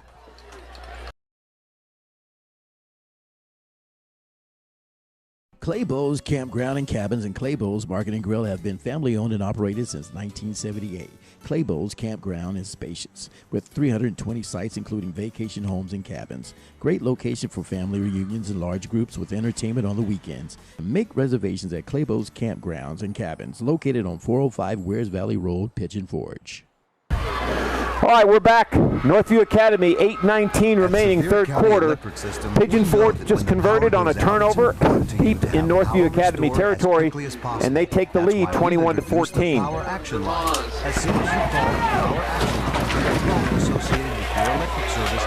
Pigeon Forge wins this game. It'll go a long way for them to solidify that number 3 seed in Region 2, Class 3A. Northview Academy can ill afford to lose this because that would drop them to 0-3 in the region.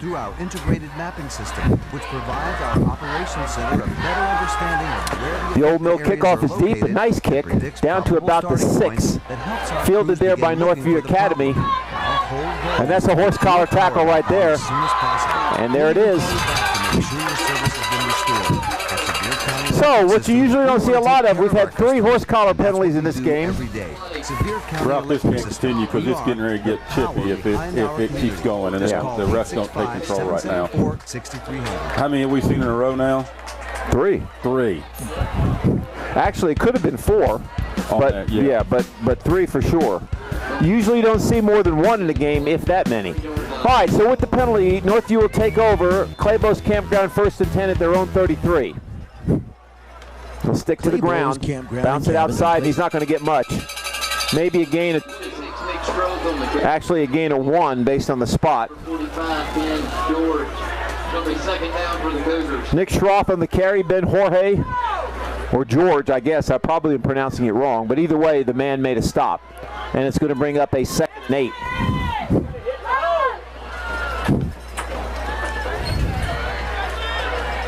Oh, there's your boy, Potticher. Is that Potticher or Gildersleeve? Potticher.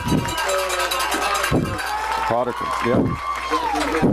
You know, you made a great point earlier. Your great players are going to show up, and Potticher is their go-to guy, and he's only a junior, 6'3", 217. Good size for a tight end. So that's going to be a Clabough's 1st and 10 at the 45. They'll go back to the ground. Schroff's got it again. He's got a big hole. He's going to get. He's going to get down to the 47 of Pigeon Forge. DeMoss did a good job right there holding his tackle, or holding his block, Ralph, to set that edge.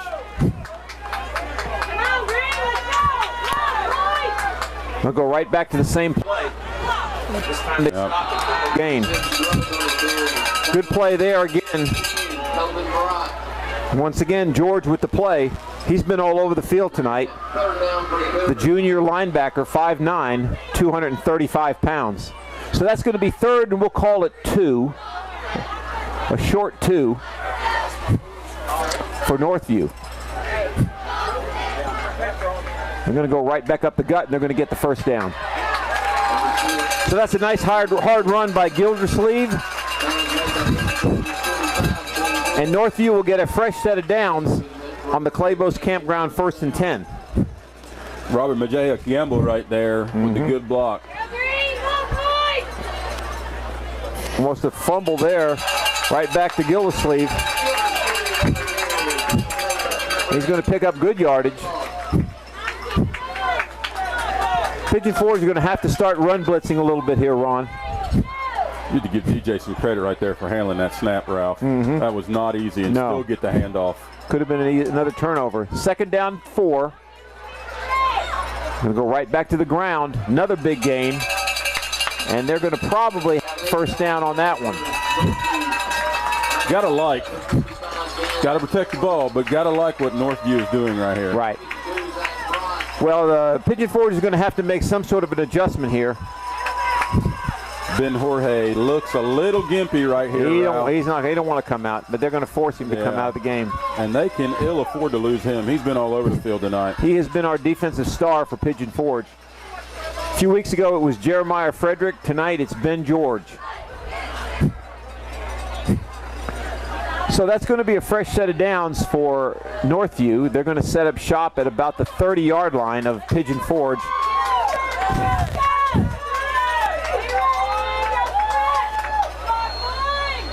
We're going to bring Aiden Howard in. And they're going to go right back up the gut again. Nice tackle. Nice tackle. Now, that was a great play by Aiden Howard. He came all the way from his right linebacker position across the formation to shut that play down for no gain. Credit to Aiden Howard, the junior linebacker, 5'10", 195, for a great play.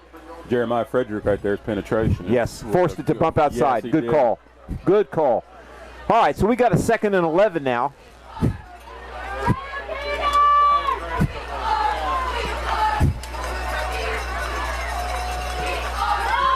We go back to the ground. Good. That's a nice run there. Yep. And he's close to the 1st down. Looks like he's got it. Tyler Gildersleeve on the run. And so far, Northview Academy is having lots of success getting the corners turned. And that's going to be a 1st down, Clabough's Campground 1st down from the 18. Northview trying to tie the game. This time they're going to play action.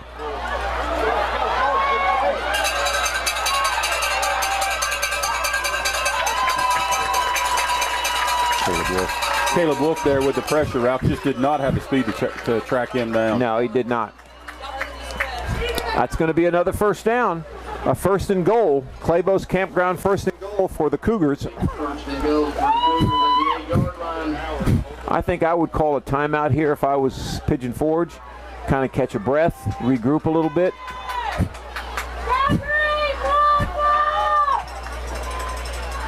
And right back up the gut. Nice tackle. Frederick almost made the play in the backfield,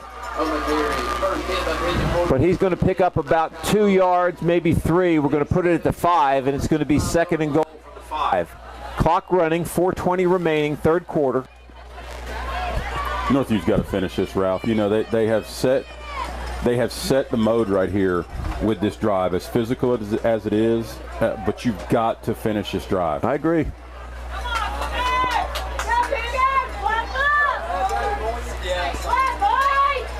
Watch for Potiphar across the middle. There he is.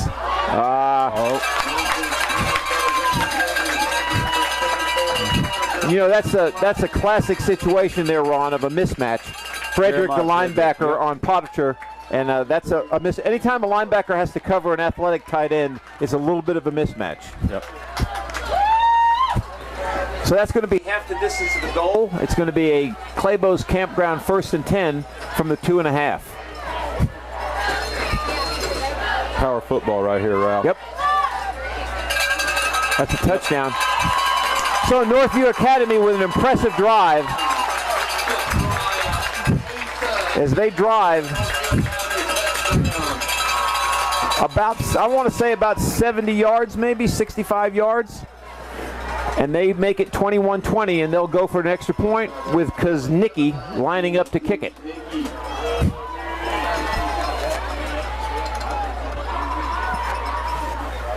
And it's blocked. So, good play by Pigeon Forge. That gives them, keeps the lead for them.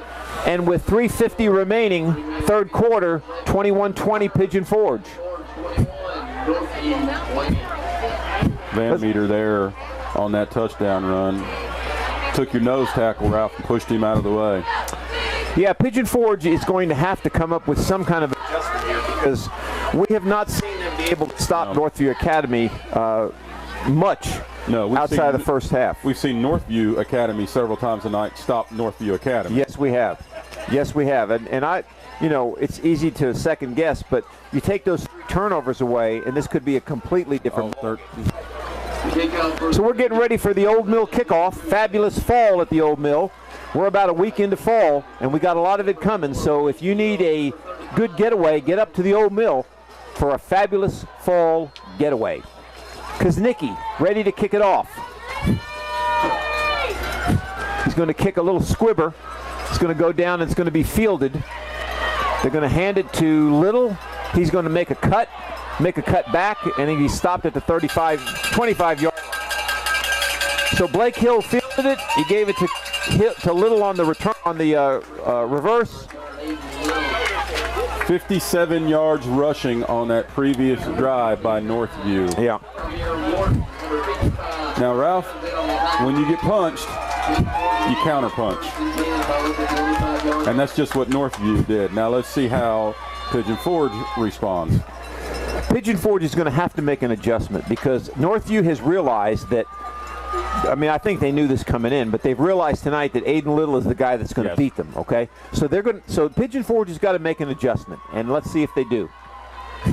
Well, Ralph, I'm interested to see if he goes out to the flat. You talked about it last series. Yes. Let's see if they make the adjustment. Let's see. They're going to go right up the gut. He's not going to gain anything. So Northview is winning. They're winning the battle of the line of scrimmage right now, and Pigeon Forge has got to find some way to take it back. Charlie Ashmore right there knifed his way through and disrupted that. He didn't get the tackle, but he disrupted that play. Loss of 1, 2nd and 11 from the 24. 3:20 and counting. Remember when you were playing and they talked about you doing bear crawls? Oh, yeah. That's just what Charlie Ashmore did right there. He bear crawled his way through to disrupt that play. All right, so there's number 4. Oh, nice hit. What a great hit there. Jamal Baker there. Jamal Baker. A great lick there to stop Blake Hill for a gain of about 1. We'll call it 2. Ralph, the momentum in this game is just back and forth. And right now it's with Northview. All right, here's where I suggested we watch that play because we've got a 3rd and 9 now. And let's see if I don't see a safety over the top. So it looks like they're going to keep everybody in the box. There you go. He was looking for Samuel Brackens, who was wide open down the middle of the wide open down the middle of the field. Chris Gibbons there just beat his man on the inside, Ralph, and stayed with it. And Howard just ran right back into him. So Pigeon Forge is going to have to kick it. Your Moss is dangerous. Let's see if they can get a good enough kick to keep it away from him.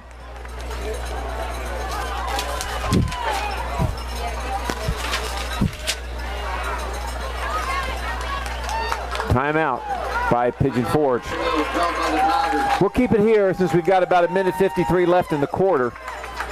You know, Ron, coaches will tell you we do what we do, and I'm not a big fan of that. But, you know, these are the type of games you've got to make adjustments, and I don't see Pigeon Forge really doing much different.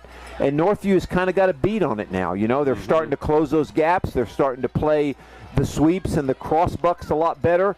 And, you know, Pigeon Forge is going to have to come up with something, you know. Let me just respond to that by saying you've got to be diligent with the wing tee. Got to be. It only takes one play to spring a big one. Right. What did Herman Boone say in Remember the Titans? Yeah. It's like Novocaine. Just give it enough time and it'll work. All right, so we've got a 4th down. Pigeon Forge is going to kick it away. Let's see if they can get a good punt off, and they do. And he's going to let it go. Let's see if it gets a bounce. It gets a little bit of a Pigeon Forge bounce. But either way, Northview is going to get good field position, and they're going to take over at the 48 of Pigeon Forge. Ralph, if I'm Coach Anderson after that last series, I run the football here until Pigeon Forge shows me they can I stop agree it. with you. There's no point to put it up in the air. I agree with you. I don't have a problem with them putting it in the air when they were behind, but now you got a chance to really ice this game. Not ice it, but at least get the lead back and keep control of that line of scrimmage. And Pigeon Forge is going to have to come up with something. Ralph, we're not, for the first time all season long, we're not in a continuous clock. But just to let you know, we stand here at 1:44 here in the third. This quarter has ticked by yes, it has. Quickly. All right. Oh, we got a fumble, and I don't know. It looks like Pigeon Forge might have it. Let's see. Let's see who's got it. Nope. I don't know how, Ralph. I don't know how he got it back, but he did. Schroth got it back, and he picked up 7 yards. Yeah, Pigeon Forge is not keeping contained. They're going to have to do a better job of containing the outside and let your linebackers fill the gap when the back cuts it back. Here we go. They're going to bring somebody up now. Receiver set right here, Ralph.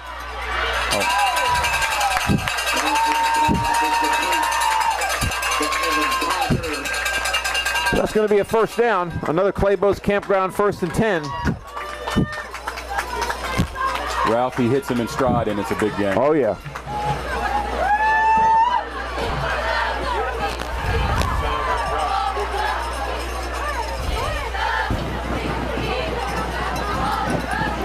Ralph, I can't say it strongly enough. I really like what Northview's doing right now. Uh-oh. Nice little play. Not much of a game.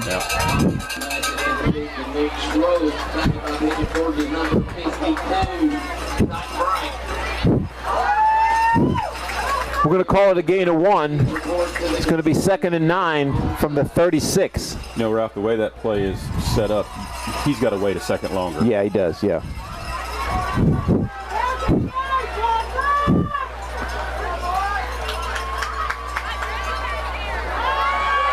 And he got him. Nice play. Nice play there by Caleb Wolf for Pigeon Forge. Not only did he wrap him up, he avoided the horse collar again, and it was a big loss. And that's going to be 3rd down now, and we're going to call it 3rd down and about 18. Huge play there for Pigeon Forge.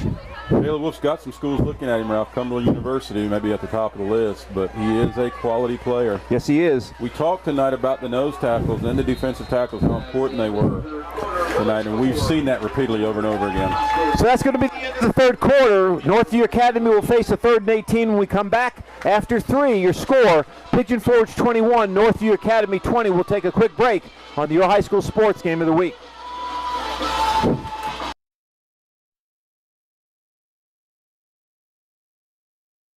Clabough's Campground and Cabins and Clabough's Market and Grill have been family owned and operated since 1978.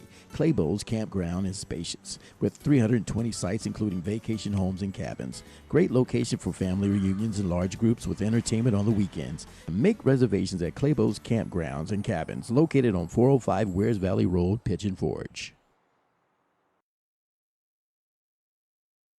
At Sevier County Electric System, we know that when the power goes out, it's important to you to have power restored as quickly as possible. That's why we've introduced the Power Action Line. As soon as you call the Power Action Line from a phone associated with your electric service, we know immediately that your power is out.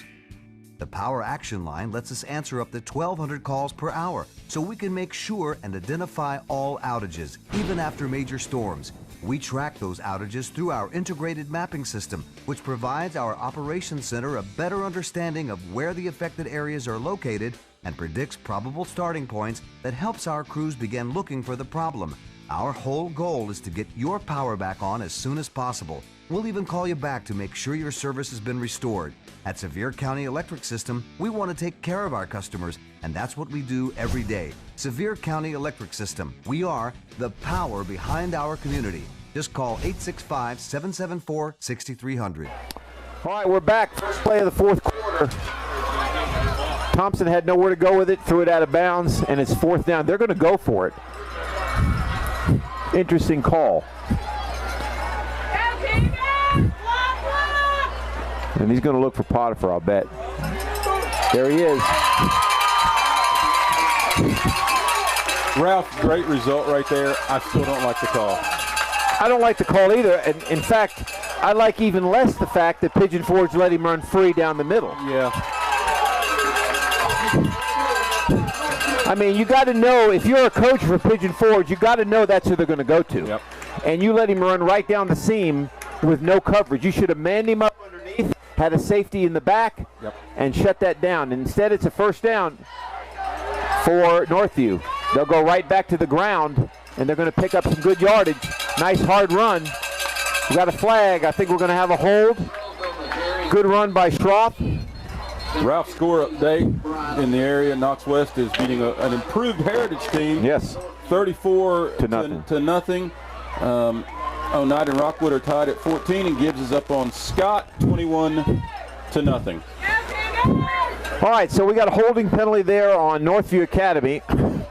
That's going to be a 15-yard penalty from the spot of the 10-yard penalty from the spot of the foul, and it's going to be first down, and we'll call it 13.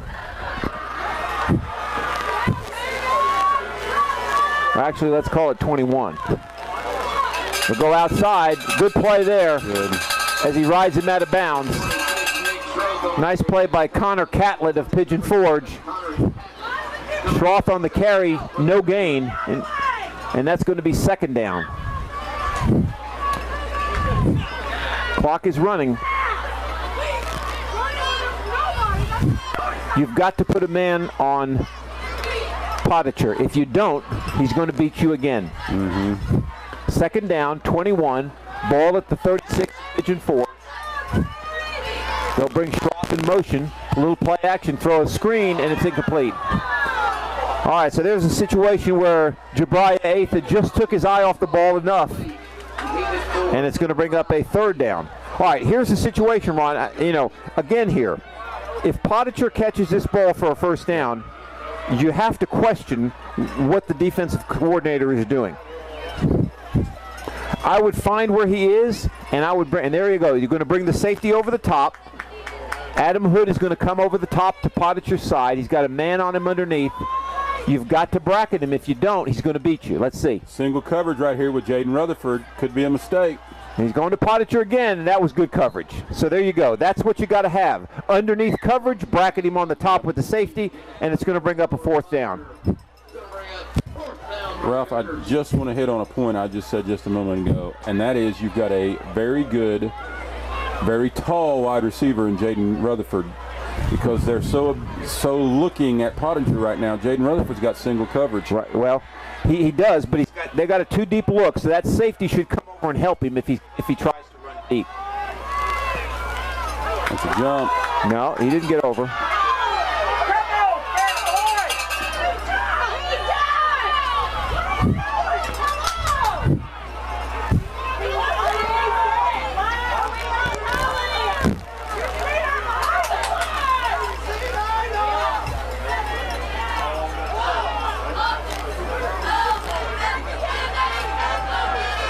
There we go. Safety's there. Nice play.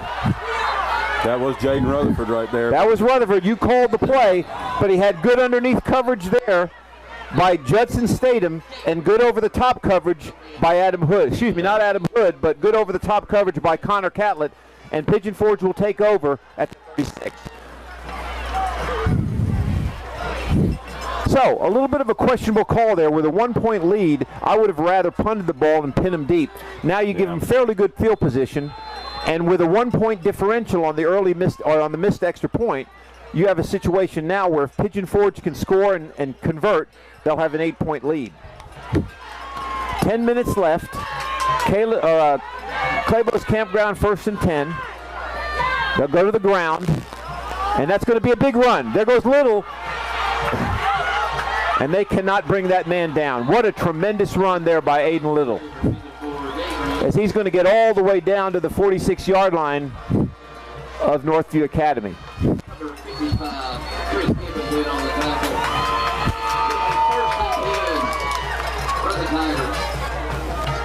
Pigeon Forge just has 33 yards of rushing. And we've got two-thirds of it just came on that one play right there, Ralph. Yeah, and we've got a concussion there on number 2, it looks like. Dion Dukes. He's having trouble standing up. The referee doing a good job of helping him up, keeping him up till the trainers can get to him. You know, he's one of their main guys back in the secondary. That's a classic reaction to a concussion. Yeah. And they're Not only that, but I believe he's also their wide receiver, Ralph. So he plays both ways. That's a pretty big loss for. And they're going to bring him to the LeConte Sports Medicine tent where they will evaluate him for a concussion. And we feel bad for that young man. Hope he's well. 1st and 10, Clabough's Campground. Pigeon Forge will take it. They'll go right back to Little. He's going to break it up free. He's going to pick up good yardage.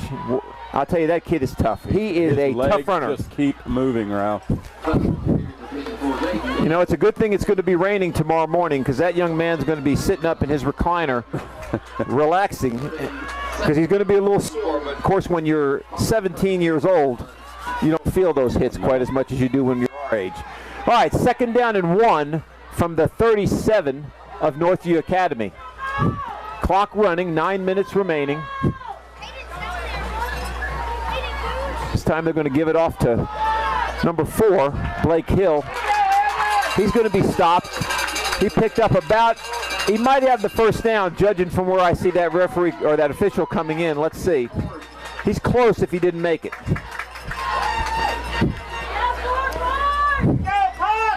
I don't know if they gave him anything on that run now. They gave him a little bit. It looks like they've got it marked. They're going to bring the chains out? Yeah, I think they got to bring the chains out on this one. Let's see. The right hat is trying to eyeball it, but I don't think he can see it, and they're moving Pigeon Forge back, which tells me that they want to bring the chains in. And there they come. All right, Ron, even if he didn't make it, he's going to be very, very close. You got to quarterback sneak this. You cannot afford to hand the ball off. You can't go wide. You got to run it right up the gut if you're going to hand it off, but I would quarterback sneak it if it's not a first down. Well, you got a big, strong runner there in Howard. First down. So takes care of the question, doesn't it? It does. It becomes a moot point as we have a Clabough's Campground 1st and 10 from the Northview Academy 36, 8:42 remaining. As soon as the chains get back to the sidelines, the official will wind his arm and start the clock, and he does. And Pigeon Forge will get ready to go.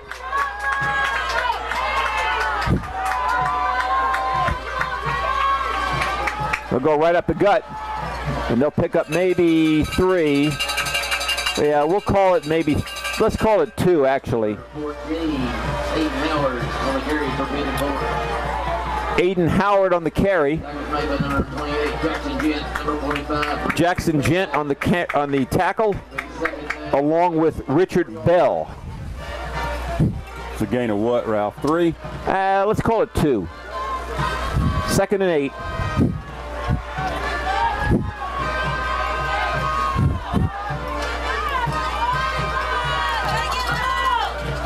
They go back to the bell cow. Yeah, you can't bring him down with an arm tackle. He's going to go out of bounds at about the 26. Got a flag.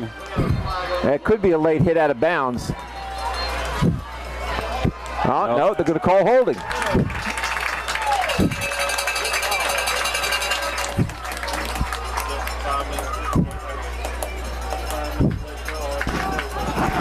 Ralph, I will say that flag came in kind of late. Yeah, you know, I don't want to get into officiating right now, Ron, but, you know, in a game like this, you got to let these kids play. Yeah. So that's going to bring up a second down and about, we'll call it 1, 2, 3, 4, 5, but second and 16.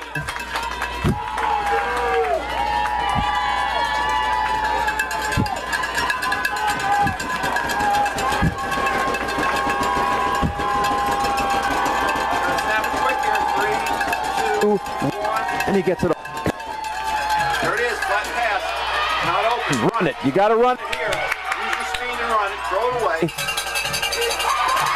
Oh, what a play. Oh. What a play Wow. there. Caden Thompson with a good heads-up play. The ball went off the hands of the defender, right into the hands of Caden Thompson, and they pick up a first down. So that's going to be a Clabough's Campground 1st and 10 at the 21.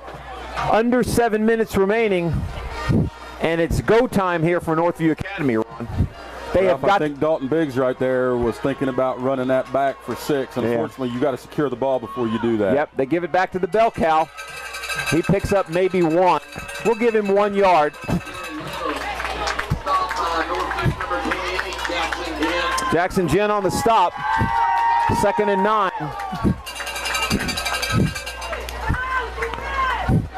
Northview Academy still with all 3 of their timeouts. So they're still in good shape.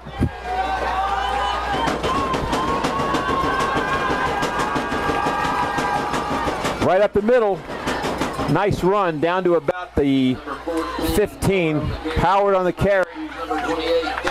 Jackson Jen on the tackle again. It's going to bring up a 3rd down and about 4. Under 6 minutes remaining now. 5:55 and counting.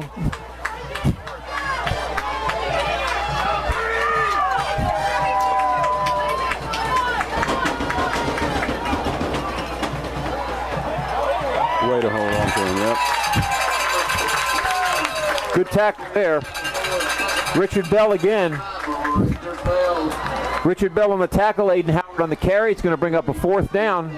Richard Bell just refused to give up. Yep. He's not going to let him go.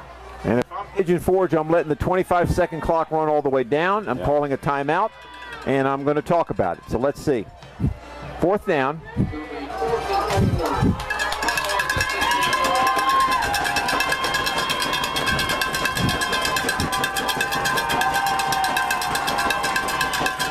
Oh, man. He's got the other side of the field open, Ralph. Good open field tackle there by Schroff. Boy, if you were a Northview fan right there, after that fumble, the entire left-hand side of the field was wide open, Ralph. I could just about see that getting returned for a touchdown. Well, you know something, Ron? If this was the first quarter, I think he would, but he's got to be a little tired. Oh, yeah, he's got to be gassed. That's a great point, Ralph. All right, so they're going to turn it over, unfortunately for them, on a fumbled pitch. So we've got 4:53 remaining. Northview Academy will take over on their own 18-yard line. They've got 82 yards to go in 4:53. They can do it, and let's see what happens. They'll go to the ground.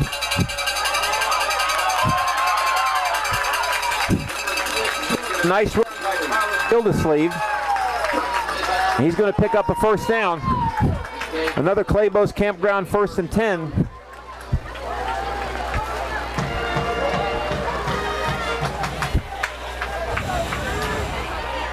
Run it again, almost a fumble snap again. Oh, nice tackle. There he is again, Mr. George, Ben George, with a big tackle for no gain. And why do we have a stoppage of the clock?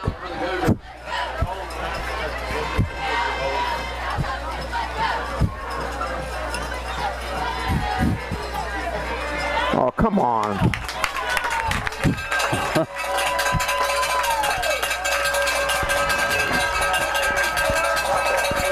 Ralph, I'd say right now, Coach Meadows and his staff are about to blow a vein. All right, so that's a chop block, which I don't know what the defender did, but it's a first down at the 45. And they're going to give it right up the gut again for not much gain, maybe a couple yards. Gildersleeve on the carry is going to get it out to about the 48. Second down and 7. 4 minutes remaining. You know, one thing Coach Anderson told me this week was they were going to be true to themselves. With 4 minutes left, you're almost at the halfway field. That's exactly what you need to do. Right. Don't do anything special. Just be who you are. They're going to try to throw it. Oh, nice play there by George again. So that's going to be third down now. All right, you got to cover Rutherford and you got to cover Potticher. So you got to go to a 2-deep coverage, and that's exactly what they're going to do. And you got to have good underneath coverage by your linebackers. They got to run with these guys until they turn them over to the safeties. Oh, that's interesting. That's an interesting play right there. I don't know what he was trying to do. But anyway, it's a fourth down. So we've got a fourth down now and about 7. We've got 3:30 and counting remaining in the game. And this could be the ball game, Ron. Same thing, 2-deep coverage. We've got 3 guys underneath. They're going to roll the coverage over to the trip side. Why don't you punt this, Ralph? You've got 3 timeouts left. I don't understand. I would punt it. Unless they're going to quick kick it. They're not going to do that. They're going to throw a screen. And he is going to make it. Wow, that is a tough run. Jabriah Hatta right there, not going to be denied. Well, you know, we heard in the senior inductions that he's been all region a couple years, and you can see why. That was a tremendous run. So that's going to be a first down. Clabough's Campground 1st and 10 at the 43. Clock running, 2:50 left. They're going to go outside again. Going to turn the corner and find some room, try to strip the ball. And he's going to get it down to about the 35. Is it a gain of 12, Ralph? Gain of about 9. About 9. It's going to bring up a 2nd and 1 from the 34. Clock still moving. You got to call timeout if you're Pigeon Forge here at some point and give your guys a rest and talk it over. You're going to right back to Gildersleeve. Good solid tackle there by who else? Ben George. No gain, so that's going to be 3rd down and 1. No, they just signaled a first down, I believe, Ralph. Oh, did he? Okay. Yep. Right. I was looking at the chains. My mistake, 1st and 10. 2:07, Ralph. We're going to bring the chains out again now.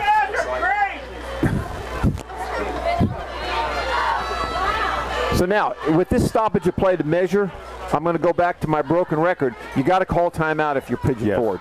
And you got to bring those guys to the sidelines, and you got to go over your assignments, okay? Talk about who you need to look for, talk about your scouting report, talk about who they're going to try to go to in this situation. That's a first down.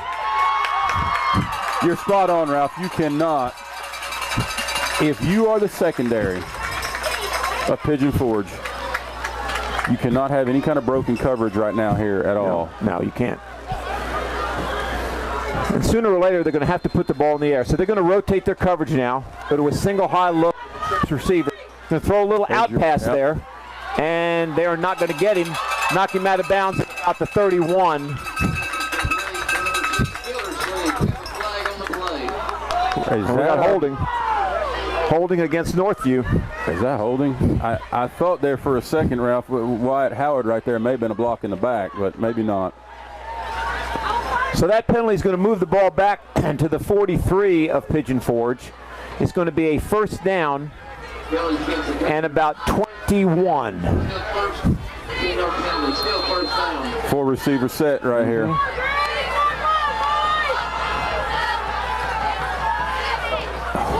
Intercepted. Nope. Maybe. Is it an interception? Let's see. Pigeon Forge certainly thinks they have it. No, they're going to give it to Northview. He's got the ball in his hands. I don't understand what the... All right, so they're going to keep it with them. Gain of about 1. 2nd down, clock running. 2nd down, 20. And we have a... Yeah, Northview called this timeout. All right, so we've had a lot of action here, so let's recap it. Pigeon Forge is ahead, 21-20. Northview took over the ball down at their own 18 with a series of penalties and some good plays to boot. They've moved it to the Pigeon Forge 42-yard line. After a holding penalty, they completed a 1-yard pass that was somewhat contested. And we have a situation now where as soon as the ball is set for play and snapped, the clock will start. 1:40 remaining. Pigeon Forge clinging to a 1-point lead. And Northview Academy with 2 timeouts remaining.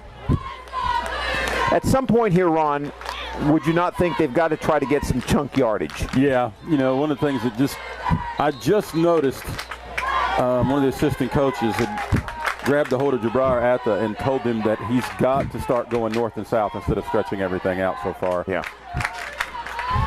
But you're right, Ralph.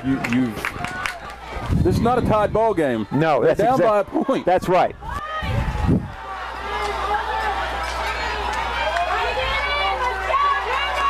Oh, they played that pretty well. They played that very well. So he's going to pick up some yardage, but it's still going to bring up a long 3rd down. We're going to call it 3rd and about, let's call it 3rd and 16. Clock is running. Now, Ralph, this is 2-down territory. Yes, you it don't have is. to try to get all of it back in one play. But you're going to have to cover these receivers. Potticher and the big guy, Rutherford. Too much time off the clock here. They're taking way too much time to call this play.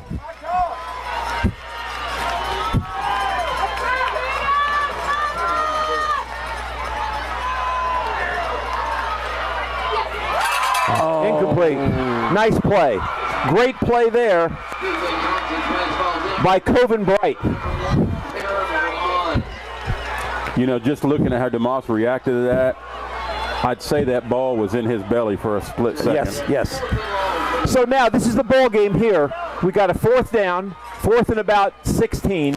We got 57 seconds remaining. Northview's going to call a timeout, which is a good move on their part. And we have the ball game settled right here. A 1st down, and Northview Academy still has a shot. If they do not convert, Pigeon Forge can basically take a knee. Now, if you're Pigeon Forge, if you're Northview Academy, which they have done a good job of this tonight, you got to tell your receivers, do not break off your route until you're past the 1st down marker, because it does no good to complete a pass and get tackled short. If you're Pigeon Forge, you got to put your 2nd line of the defense at the 1st down marker.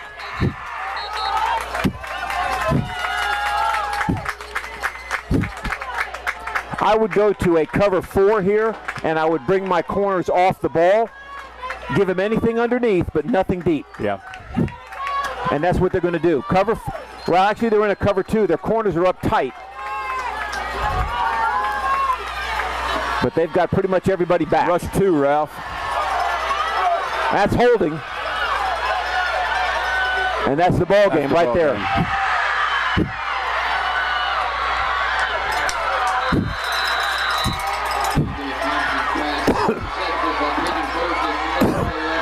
Excuse me.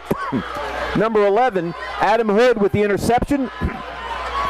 Pigeon Forge will take over with 44 seconds remaining, and they will take 2 knees, and that will be the ball game. Ralph, I looked at the route that Jaden Rutherford was running right there, and I'm not sure why he came off his route. And I know that's exactly the same thing that the coach just told him when he came off, and he basically pointed down the field as in you had to turn that up. Right. It's almost like Jaden Rutherford gave up on the route. Right. I agree. All right, so I would expect a victory formation, and that's exactly what we have. It'll take 2 knees. They'll call a timeout. Or maybe they won't call a timeout. And that's probably a good move. So, our final score tonight is going to be Pigeon Forge 21, Northview Academy 20. Now they'll call their timeout.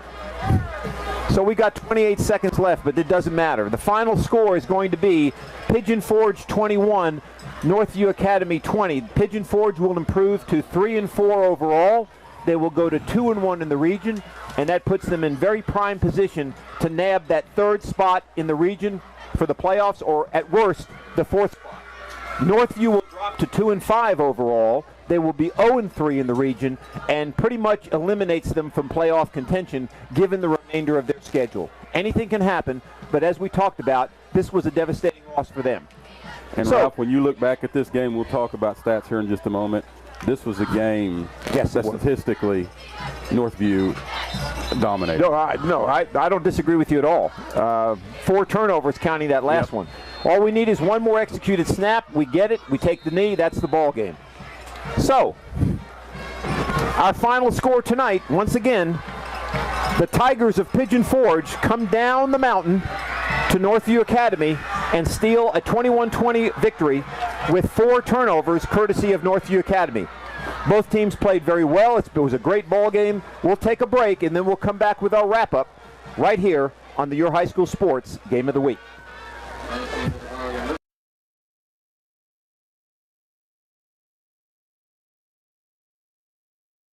At Sevier County Electric System, we know that when the power goes out, it's important to you to have power restored as quickly as possible. That's why we've introduced the Power Action Line. As soon as you call the Power Action Line from a phone associated with your electric service, we know immediately that your power is out. The Power Action Line lets us answer up to 1,200 calls per hour, so we can make sure and identify all outages, even after major storms. We track those outages through our integrated mapping system, which provides our operations center a better understanding of where the affected areas are located and predicts probable starting points that helps our crews begin looking for the problem. Our whole goal is to get your power back on as soon as possible. We'll even call you back to make sure your service has been restored. At Sevier County Electric System, we want to take care of our customers, and that's what we do every day. Sevier County Electric System. We are the power behind our community. Just call 865-774-6300.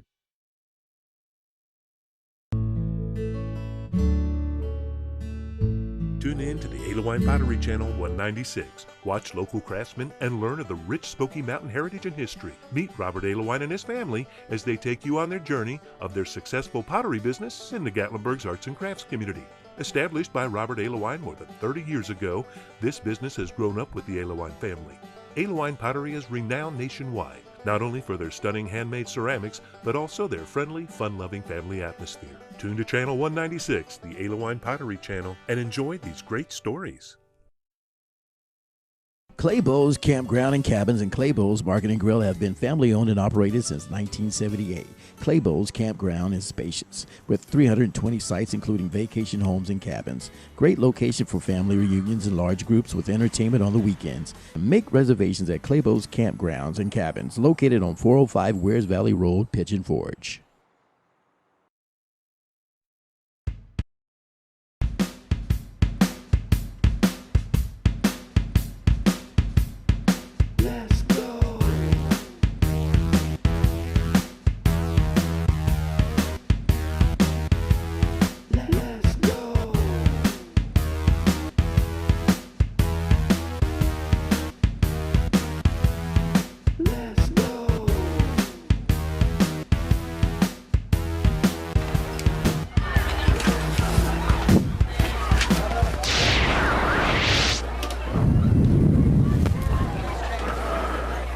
All right, we're back at Northview Academy High School. Ron, what a game. That's we anticipated, and it lived up to the billing. I'm telling you, this was by far our best game of the year from a competitive standpoint. Pigeon Forge comes down and defeats Northview Academy 21-20. Lots of storylines in this game, Ron. I think the first one we have to talk is the fact that we had 4 turnovers by Northview Academy. And statistically, you know, I think for the defense of Northview, you know, they held Pigeon Forge to a little under 200 yards. If you would have told Coach Anderson going into that game you're going to hold them to around 200 yards, he probably would have signed up for that deal.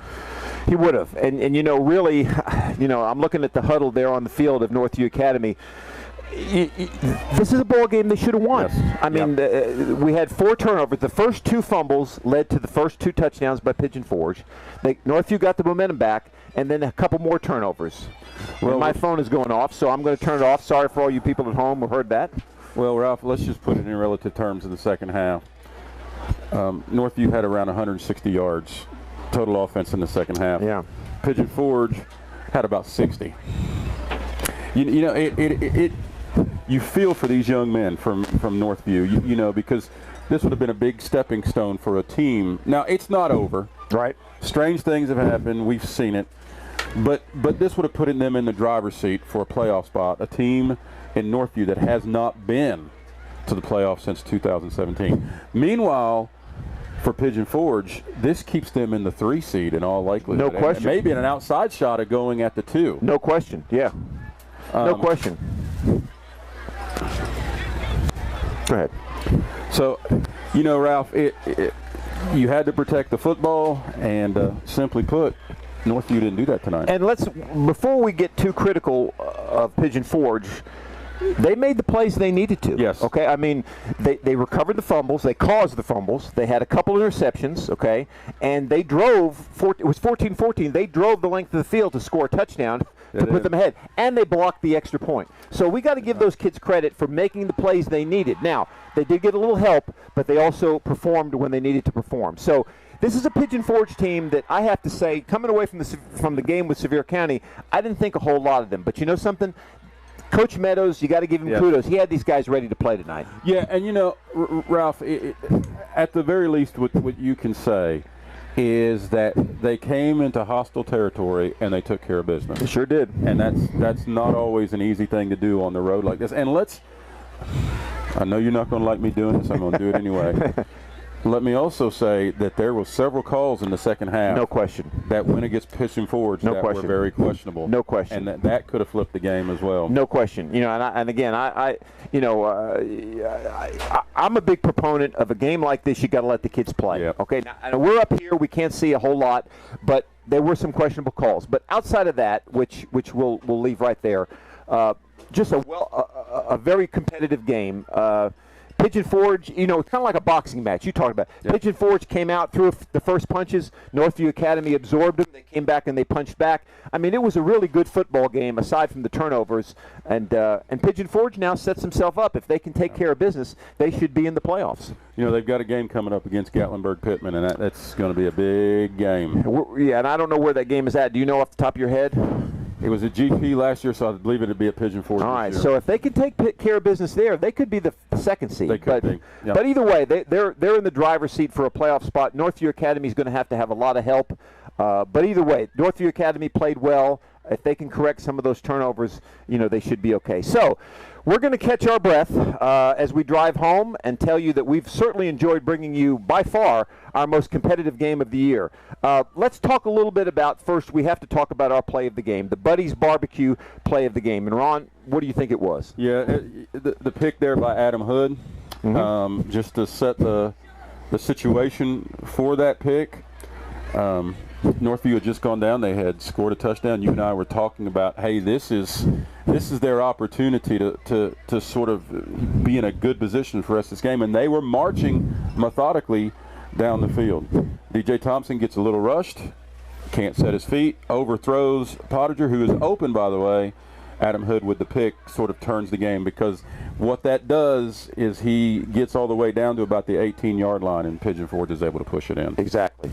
That was the big play of the game. No question about that.